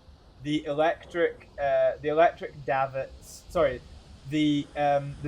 Welland davits on the port side, these are now completely unusable. If I was to try and board one of these lifeboats, you can see if this boat was to go straight down, as it would, you can basically see, as I'm kind of b-hop here, that it is just going to impact into the side of the ship. The rivets will take the ship, the lifeboats apart, and then the lifeboats will sink, and it'll be useless to everybody. With their extra reach, and this was the benefit of the electric davits, the crane davits, which actually never, like I said earlier, these never caught on beyond the Olympic class liners, but they proved their worth in the sinking of the Britannic, in that they could continue to launch lifeboats from this. That's not good.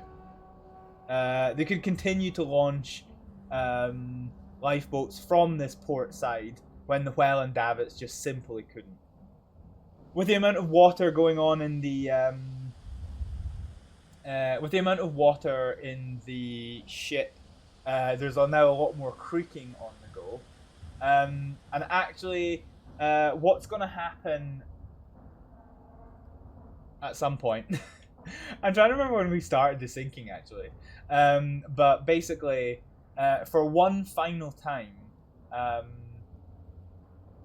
the rate of sinking is once again going to slow quite a lot. So once I think about 30 of the lifeboats launch, and then Captain Bartlett again decides, with most of the people on board the ship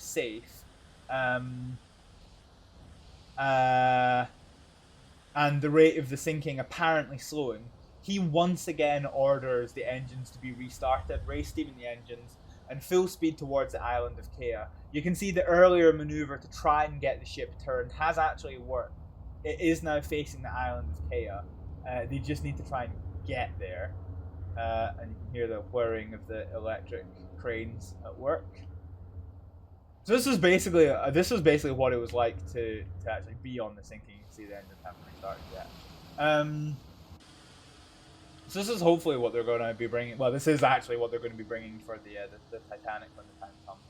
So yeah, if we go further back, I mean, you can see how quickly these electric davits work. And if we take a wee minute to look at them, you'll see a wee bit of the thing of what they do. So they have to go and pick up the lifeboats from storage. You can't board the lifeboats when they're in storage. They'll bring them up here, and then they'll lower it. They'll lower it kind of against the deck, and then they will bring it right down into the water. But you can see with its, or maybe they have already loaded it. Maybe I'm just talking absolute bullshit. But yeah, you can see with its,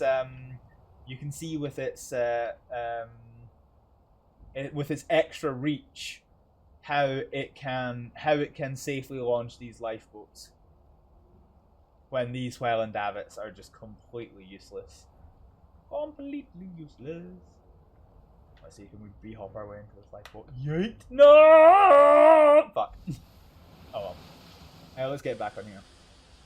So yeah, very much not a level deck, and like you can kind of see, you can kind of start to get an idea not only of the fact that are we tipped very much to the starboard side. We've got a starboard list, probably close to about 20 degrees now. But we're actually kind of dipping forward into the water quite a fair bit as well. So ships continuing to sink, everybody's continuing to evacuate, using the motor launches to keep the crew together. Other than the boats that launch too early, for the most part, the people that are on the lifeboats are now trying to organize the lifeboats together into a collection of things, because the closer you are to each other, the easier it is to survive. So they're all doing that. And you can see now by the presence of white smoke that there's steam venting from the engines, and there's water starting to get into a lot more spaces.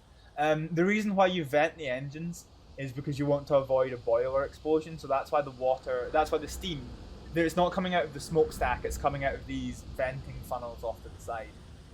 So if you're not using the power of your engines, which we're not using because the ship is at all stop at the moment,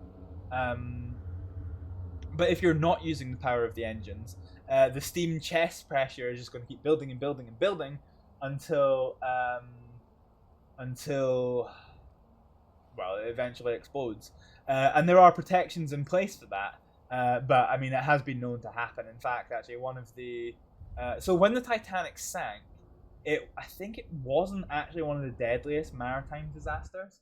I think 1886 there was a Great Lake steamer in the Great Lakes of America, which had a boiler explosion that killed 1600s. The steam-powered boats use salt water. I imagine they do, to be honest. Or do they have to be fresh? I imagine they do use salt water. I don't think Titanic had very big salt reserves. So here we go. So here's now the final moment. So we've just heard. Well, it's not showing, but you've just heard the engines be ordered to steam, and it's not showing on the Telegraph for some upsetting reason. So if we go to the arse end of the ship, great gusto, we should see the engine start to pick up again.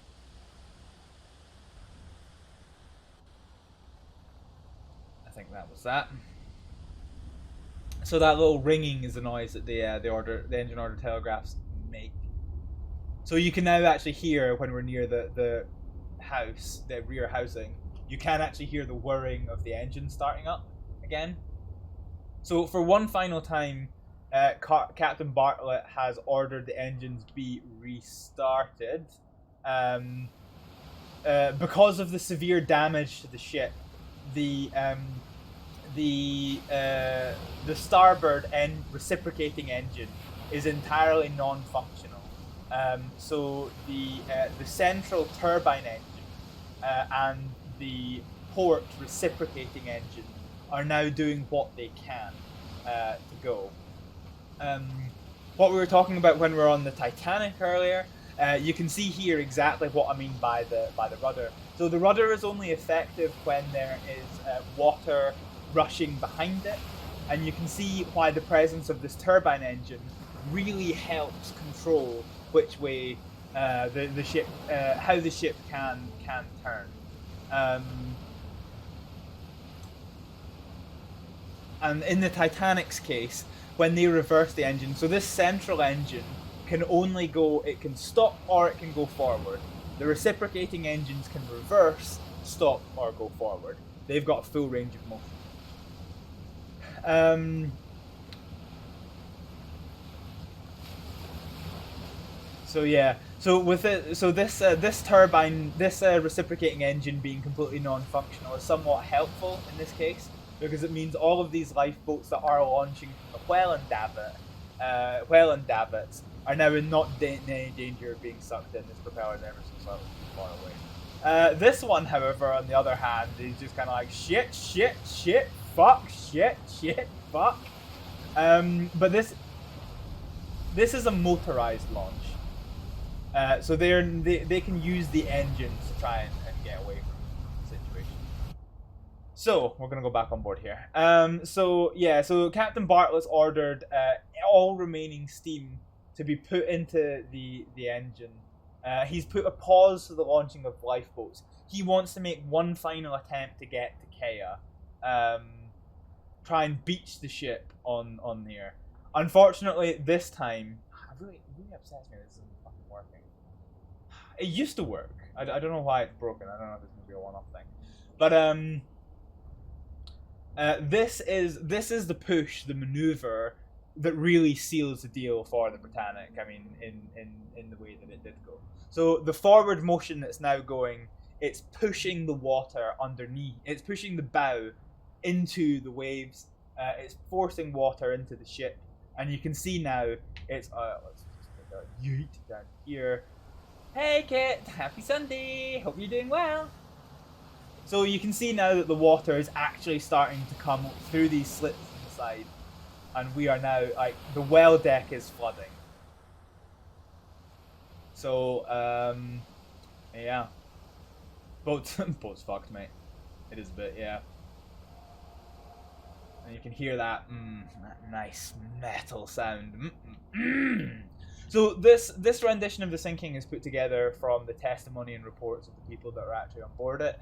There was a nurse who was a very interesting individual, in the sense that she was on board the Titanic when it sank. She was on board the Britannic when it sank.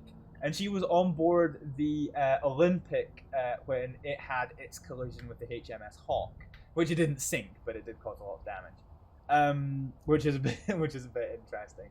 And there's a slightly ironic thing, because as a nurse on the sinking of the Britannic, she explained to people to put their life jacket on, and then their boats, their jackets over their life jackets.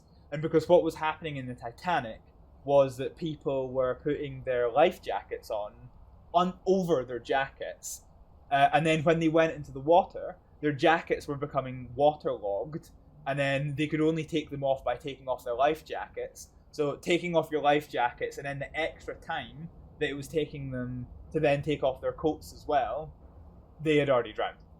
So she was like, put your life jacket on, then your coat on over that, keep yourself warm, and then take your jacket off if you get submerged in the water.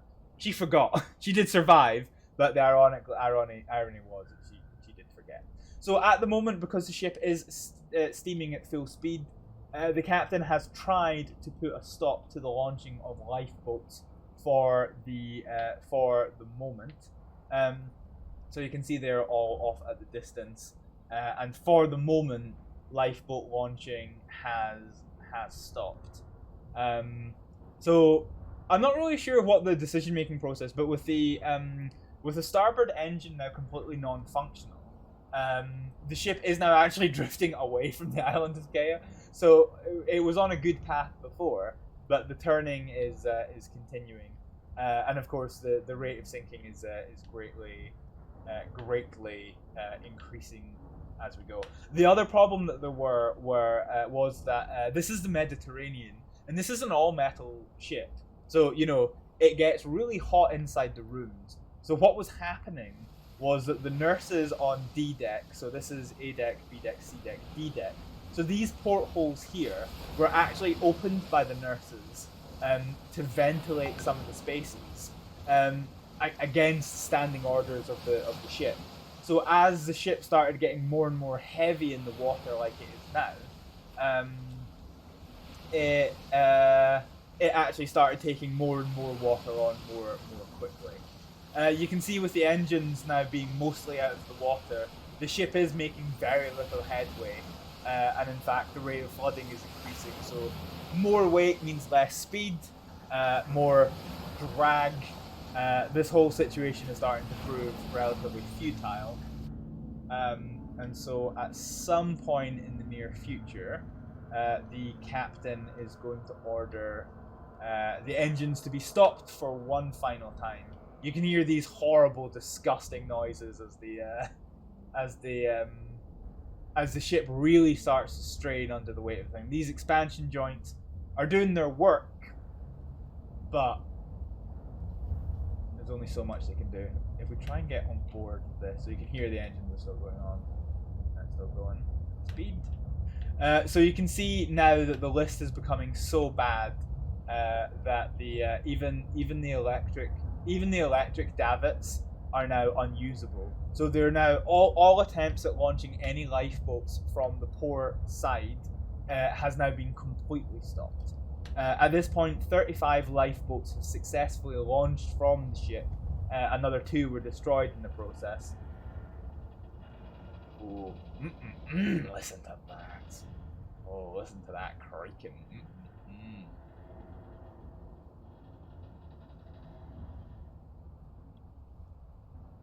And so we'll go over to the bridge. So the last thing, we'll hear 2 final things in the bridge at some point. Carry. I can't fucking tell if it's happened or not because the fucking telegraph thing was not working. Annoying. Yeah, you can see the water. The water is starting to. Let me hop over the edge. So you can see that the water is being problematic in nature. One can effectively, if Jesus were on board the Britannic, he could now just casually walk on and off it, as I am doing just now. So you can see here that it's starting to look pretty problematic, isn't it?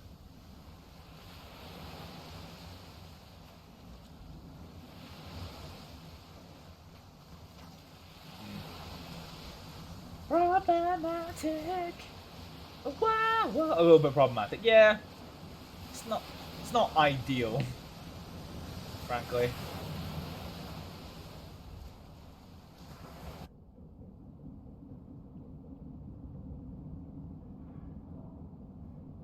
Suboptimal shipping. Yeah, it is currently a state of suboptimal shipping.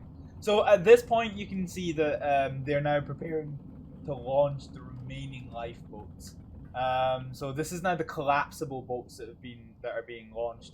If you maybe missed it, so Britannic had 3 kinds of lifeboats, as did the Titanic.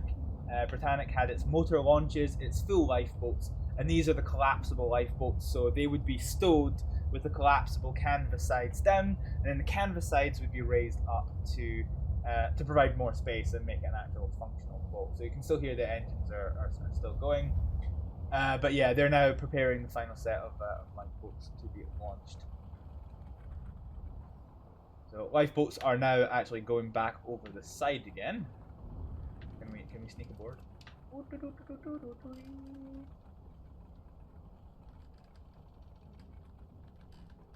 Bye bye, little lifeboat friend. Are they actually going to launch it? Or I forget if they're going to launch it or if they just hold it above the water. Nope, that's launched. Yeah. So now they're resuming launching the lifeboats. I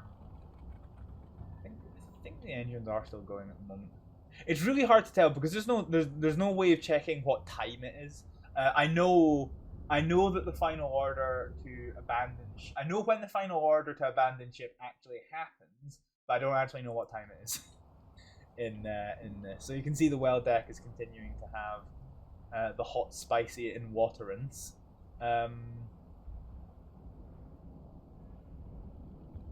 So the unfortunate thing about the Welland style of davits is obviously the port side is completely unusable because you can't deploy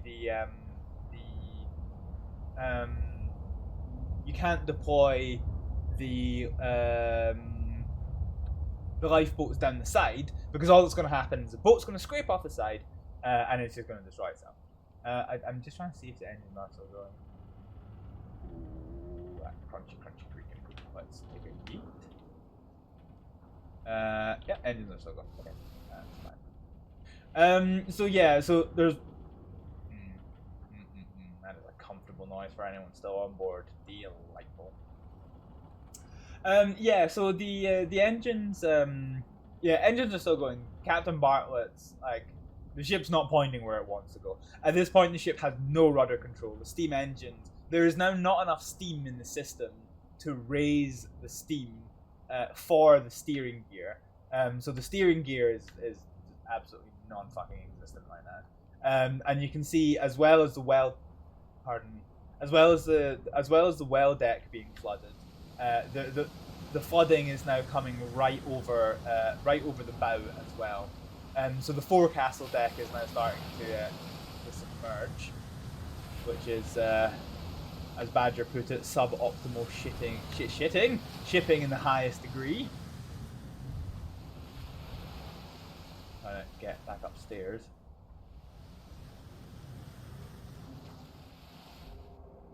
So yeah, at this point the ship is still moving forward at speed, and the water is being forced into the ship by the forward motion of the ship, and things aren't looking so peachy.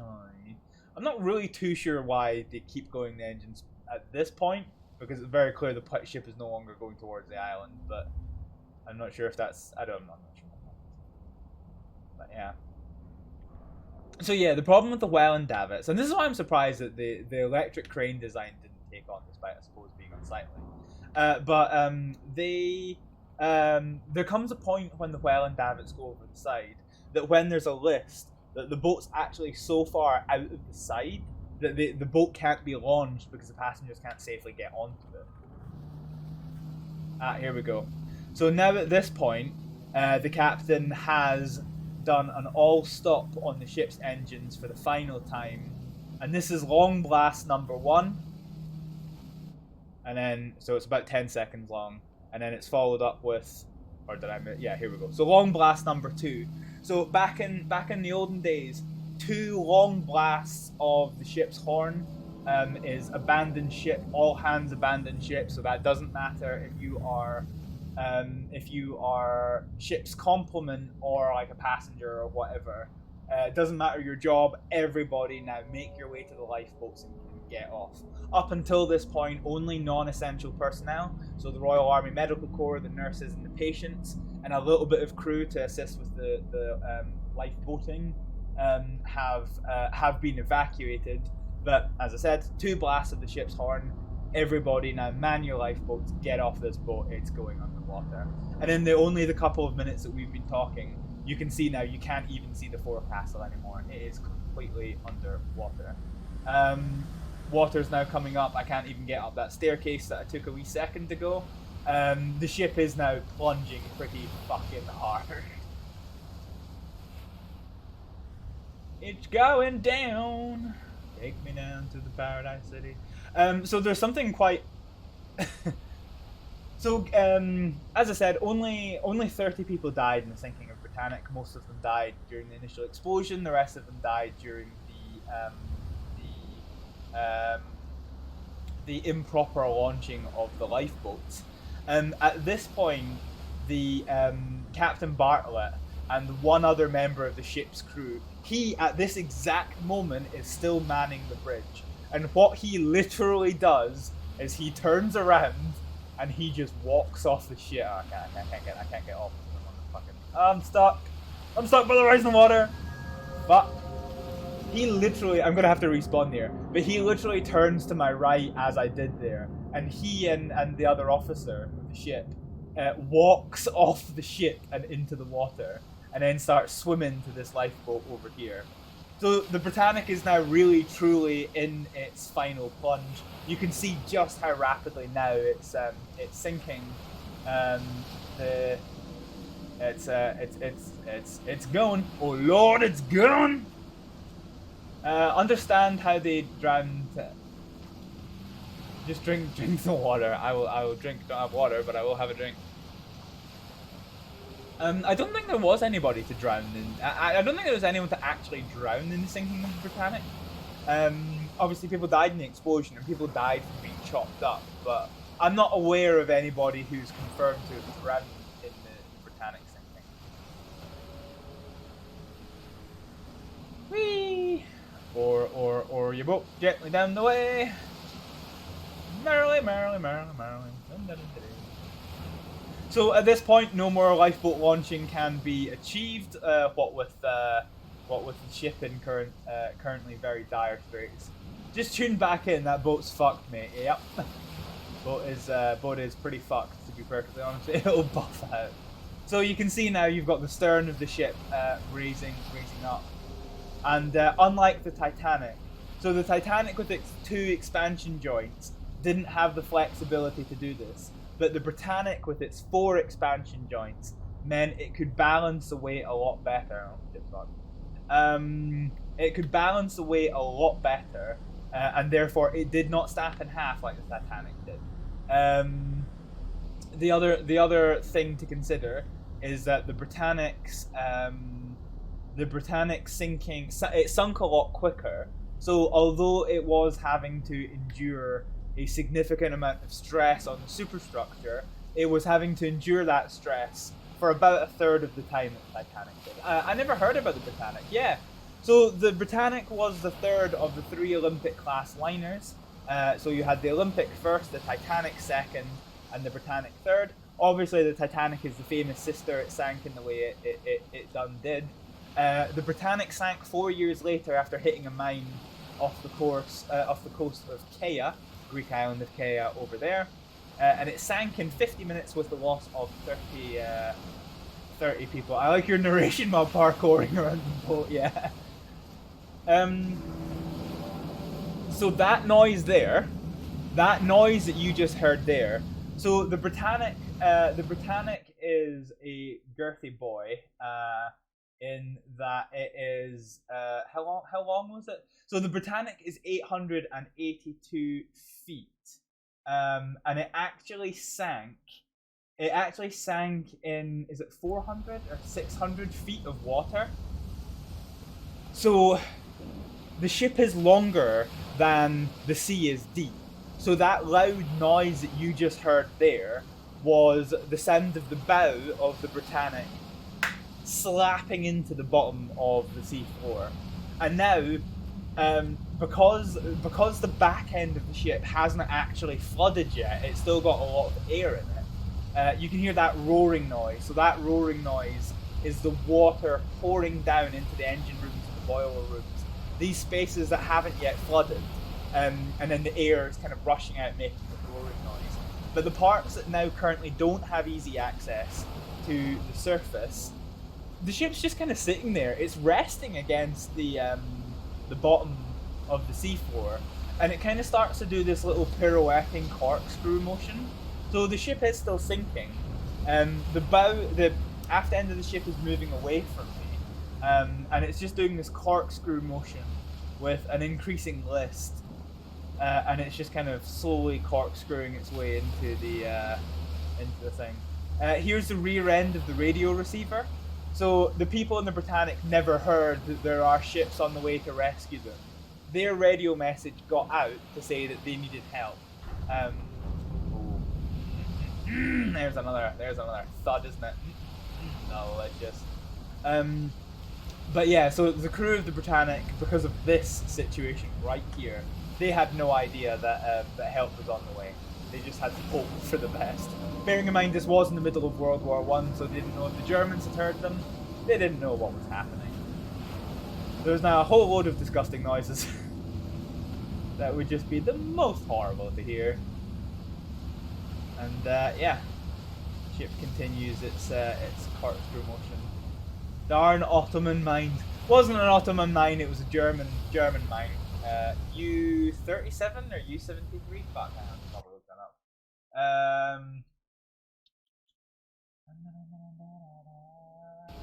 Nah, it doesn't say.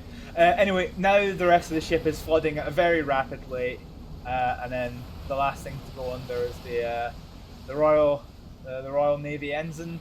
And just like that, 55 minutes after striking the mine, the Britannic is underneath the waves, never to be seen again.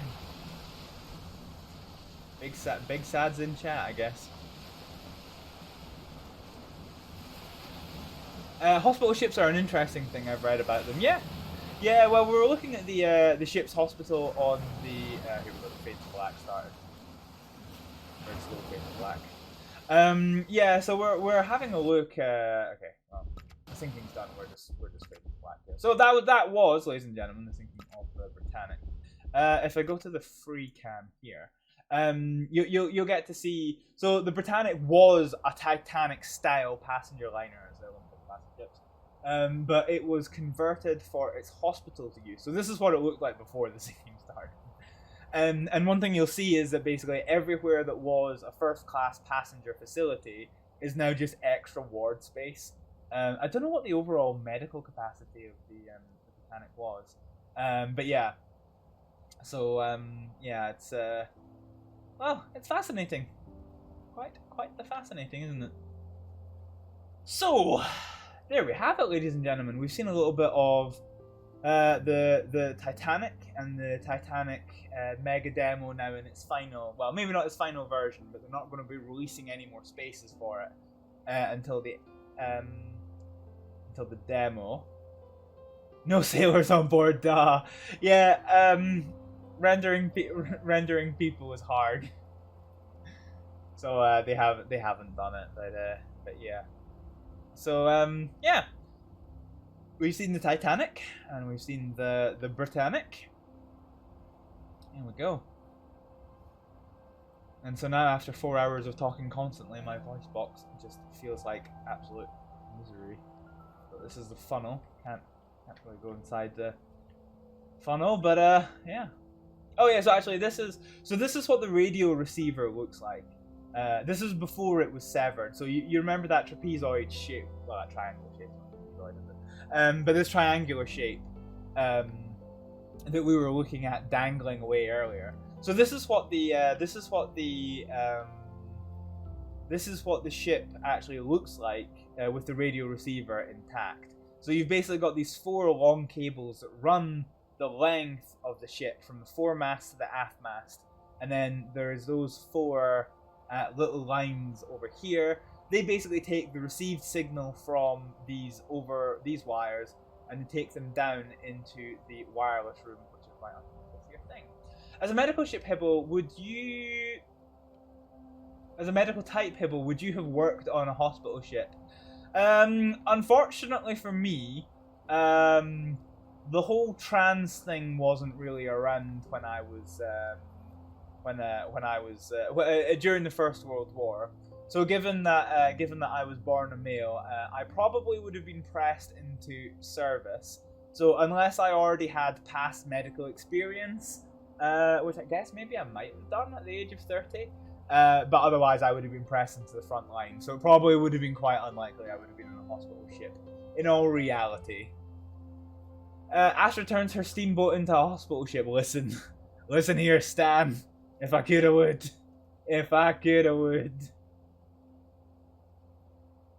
Do no harm and do no harm. So yeah. One thing that was interesting about the Titanic mega demo was getting to see the Titanic's hospital. So obviously this was different, being a hospital ship. but the Titanic, in its normal configuration, had a 4-ward hospital for up to 12 patients, had a surgical theatre, and it had an infectious disease hospital for another 6 patients on top of that. And you get to go have a wee wander of that in the mega demo. So yeah, I think it's been a good time getting to see all this stuff. I'm looking forward to the alpha when it eventually comes on out. The nickname is Patroness of the Mediterranean. Yeah. That's basically what we're playing just now. So I was on the Titanic mega demo earlier, but this was released standalone, and this was the Britannic, the Patroness of the Mediterranean. And I'll be damned if I can ever spell Britannic right first time round.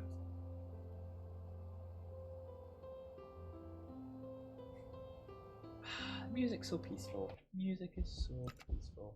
The Grand Staircase is something to behold when you see it. When you see it in its hospital ship livery, because it's all also very bare bones. There you go. So this is what the Grand Staircase looks like in the fucking Britannic. They've got they kept the decorative railings on board, but all of the wooden facing was ripped out. And like I said, everything that wasn't used for amenities and passengers and patients was used as storage. The officers' gymnasium was one of the few exceptions there.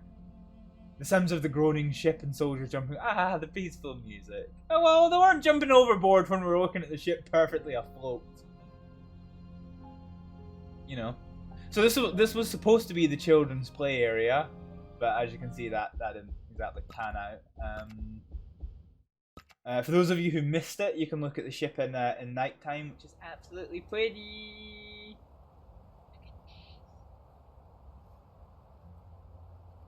Oh fuck! Hang on, I'm on the wrong one. Sure ship. Nighttime free. No, free cam. Nighttime. Here we go. Here we go.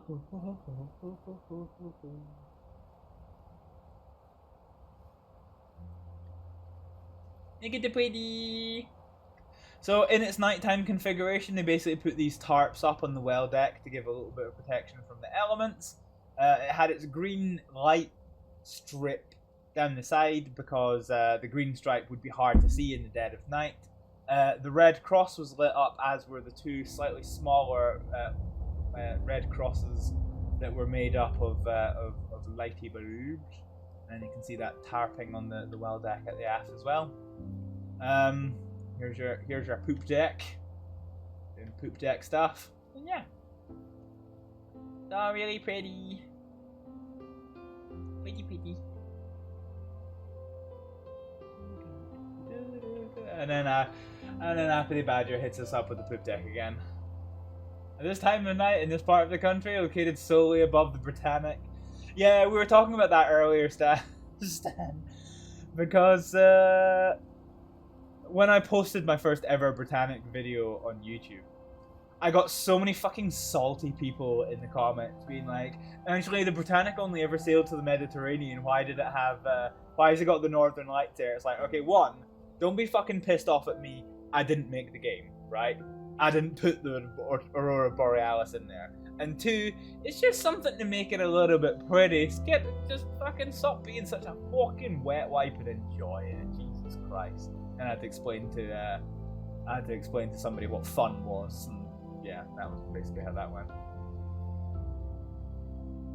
So yeah, that was that. Have no control over a game. Look, I'll mod stuff as much as I can, but I can't really mod this. I don't really know what I would do to mod this. But yeah. So there we go. There we have it. So we've had a proper look at the Titanic. That's probably going to be the last time we're going to fire up Titanic Honor and Glory until the alpha comes out, which should be later on this year. I'm hoping to.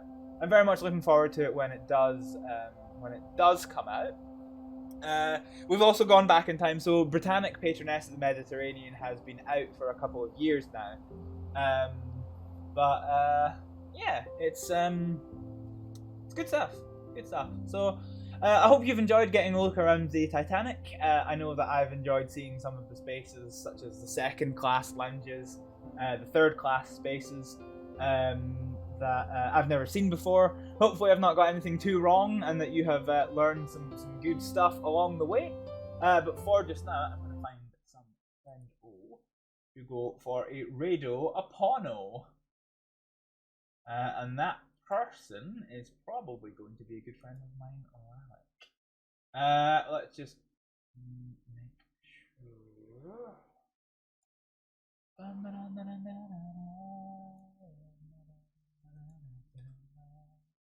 Right, last time we raided Rallick was quite some time ago, so let's go in and check up on Rallick, see how our little buddy is getting on. I realise I've been rude and I'm not actually working, and I've not dealt with my works in quite a while, to be honest. So yeah, we're going to go for a raid on Rallick. We are going to be back live on Tuesday with some more Mass Effect action. Thursday, I think we're going to be doing some more Barrow Trauma. And then Friday, Saturday, we will be back to some more roleplay action as we know and love. I'm already looking forward to it, even though I've just finished fucking 16 hours of it this weekend. But I don't know, lots of exciting stuff is happening. Actually, Stan, you missed it. Astrid almost died yesterday. She very, very almost died. Like, I was maybe about 3 or 4 minutes away from calling it as permadeath. Yeah, it was a bit of an exciting time. I won't re-show the VOD again because I've already shown it about. I showed it obviously yesterday during yesterday's stream, and then we actually reviewed it. We reviewed it afterwards.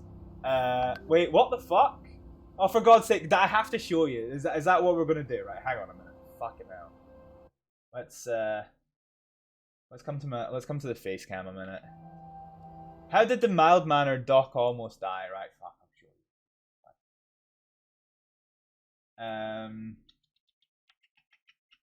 H drive. What happened again with the moment where I died? So basically, yeah. Oh shit, that's one wrong video. Ooh. This is the right video. So now if we go back to the main game, and then we screen the DLC media player, should now show us the start of the stream. It does. Okay, so let's whack on the volume. So this is me chilling. This is me chilling on my boat. I also missed the girly gossip you and Mabel had. Yeah, that was nice. It was nice catching up with Mabel. So here we go. It's just about here-ish. So basically, the story was that I was on my way to a doctor's call. Wait, this is me coming into Blackwater? Yeah, this is me coming into Blackwater. So this is me with Ken and Hoss, who are two gentlemen who really pissed me off. So this is me on the way to the doctor's call, and this is how the mild manner. So there's a funny moment here. I got attacked by wolves the last time I did this journey. Irony! I got attacked by wolves again. Yeah, that's maybe the most ironic statement that we had.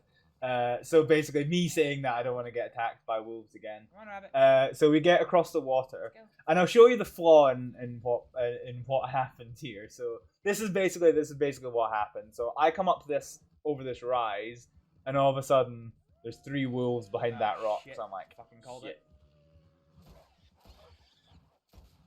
And then, boop! Oh, not good. Oh, not good. Oh, not good at all.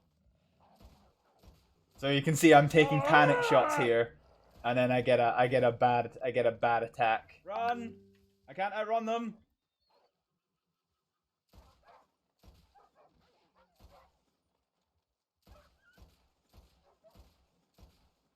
So yeah, there we go.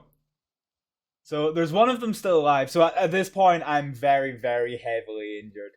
I'm surviving. I'm surviving on like pure adrenaline at this point, but you can see there I've already collapsed because of my injuries. I can hear that one of them's still alive, so they 2 are dead. But one of the poor thing's still alive. I've got to put it out of its misery. I really don't fucking want to. I'm sorry, little wolf. Oh, look at it whimpers. I hate that it whimpers. I do hate that it whimpers. So anyway, basically, I made it to. I bandaged myself up as best I can, and then I get to. I get back to Blackwater. At this point, I've already decided roleplay wise that I'm very seriously injured, and that so I'm basically we picked up. So I'm just explaining this to chat.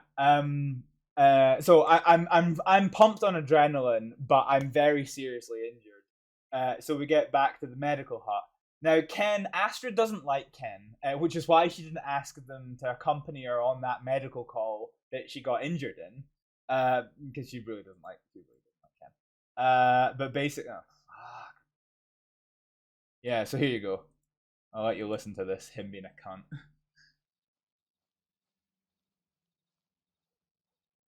Ken, is that you? No, I'm PD. Of course it's fucking me. Of course it's fucking me! I've been attacked. By who? Wolves. Fuck's sake. So he's like, try and get inside. I'm just struggling to keep it together there. I'm feeling very queasy. So she's basically just kind of like, take a seat. And before I can make it to a seat, my adrenaline's wearing off, and I do that forward slash KYS. And yep, there we go. And so this is where literally like an hour and a half of medical treatment basically happened. Anyway, so that was a recap of what happened to poor little Astrid yesterday. We're gonna go for a raid on Relic.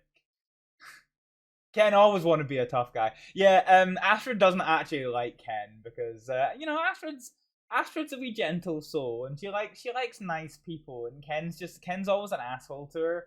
So she's really not she really doesn't actually like Ken at all. But hey ho. Ken did okay in looking after me. He kept me alive until the doctors came there, but it was a long time, and yeah, I was probably about 4 minutes or so away from calling it as a permadeath. But hey ho. Anyway, so Tuesday we're going to be back for Mass Effect. Before just now, I'm going to say thank you very much for watching. I'm going to hand you over to my good friend Relic, so feel free to show him some love and support, and I will see you next time. Bye! Yeah, I've pissed somebody off. Oh my giving TGCS, I have pissed someone. No! What? No, why are you playing? Alexa, shut up. No, shut up. No, don't play Despacito! Why are you playing Despacito? You're a grenade. Ugh, fuck! Okay, yeah, you are a grenade. They're executing that? Yeah, go away. That was... That's worse than the gun I had for this situation. Oh He's my god! That's a god! Oh, fuck! God damn it. Hello! Imagine being a creature in actual life, just running around in circles. Oh, that one's chill. I want to be that one. Actually, no, to be fair. I want to be that one, but that is the random mushroom thing that I am. The one that's running very fast, but getting absolutely nowhere. That is literally me in a fucking nutshell. Pretty good. Wait, drive back for one. Whee! Oh god, he's stuck to my wheel. Oh lord. Oh god, this is just horrible. Can I almost feel sorry for him now? Can I get 2? That was ah!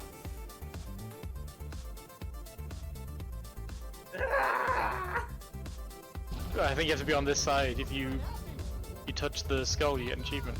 Oh, we cheated. Oh, also there's this that we should probably be dealing Oh, that is... Ah! Fuck!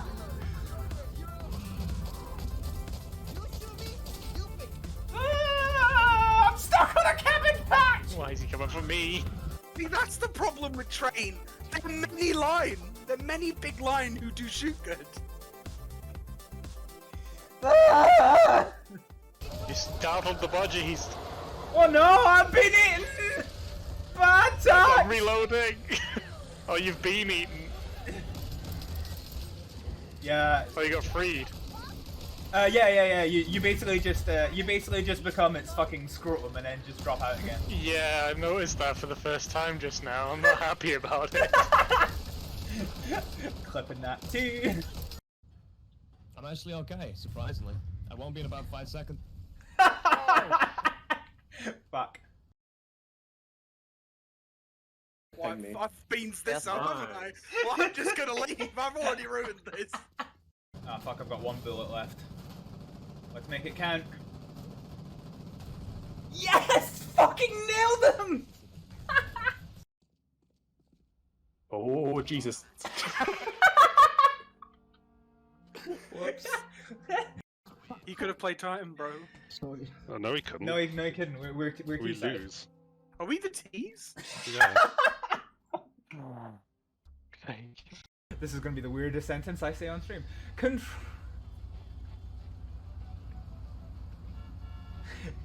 Control, this is Mrs. Miggins requesting a vehicle check on Broho.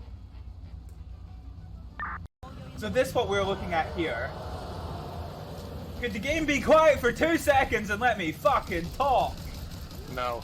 Stop the zombie apocalypse, I want to talk about paddle steamers!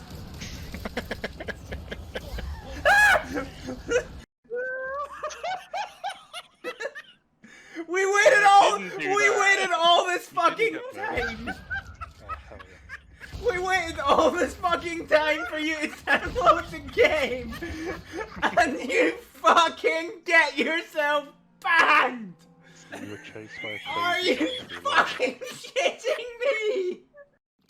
Oh, fuck! Got tased! Why are you grabbing me and pulling me along while I'm in the split? It's my poor vagina. Jesus! Oh! Can we get some big sounds in the chat? Oh,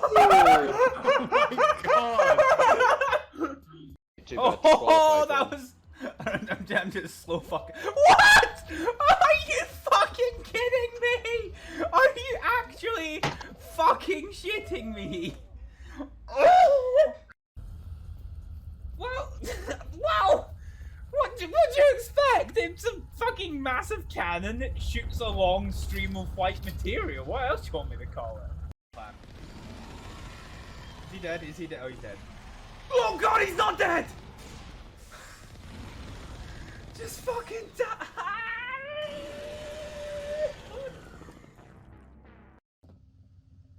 Okay. Oh god, I fucked up! I fucked up!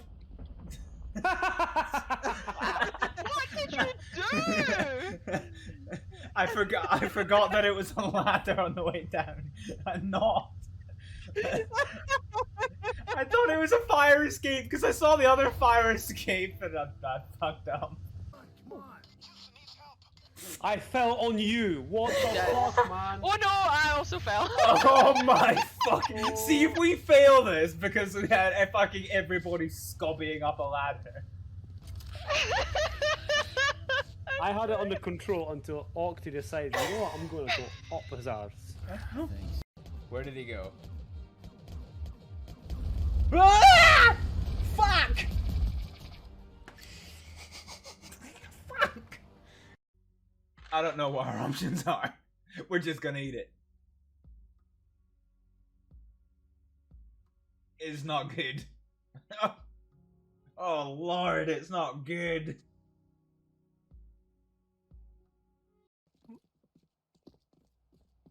Fuck, he's right down the bomb the fucking stairs. Oh, he's got the bomb back! No armor's doing you well. Don't lie, you'd like that. I don't know if I'd quite enjoy it! Ooh.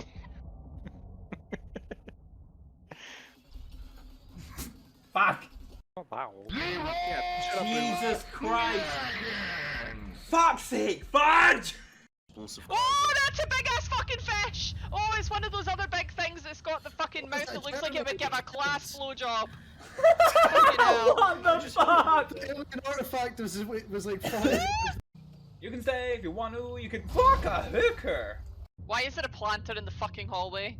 Well, because that's where I'm gonna grow my fucking plants, innit?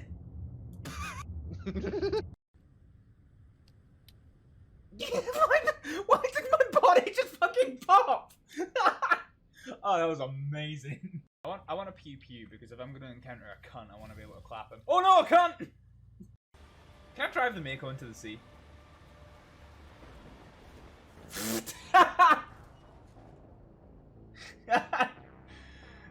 Yeah. So the answer to that is yes, I can. This was right at the fucking start. I didn't save it.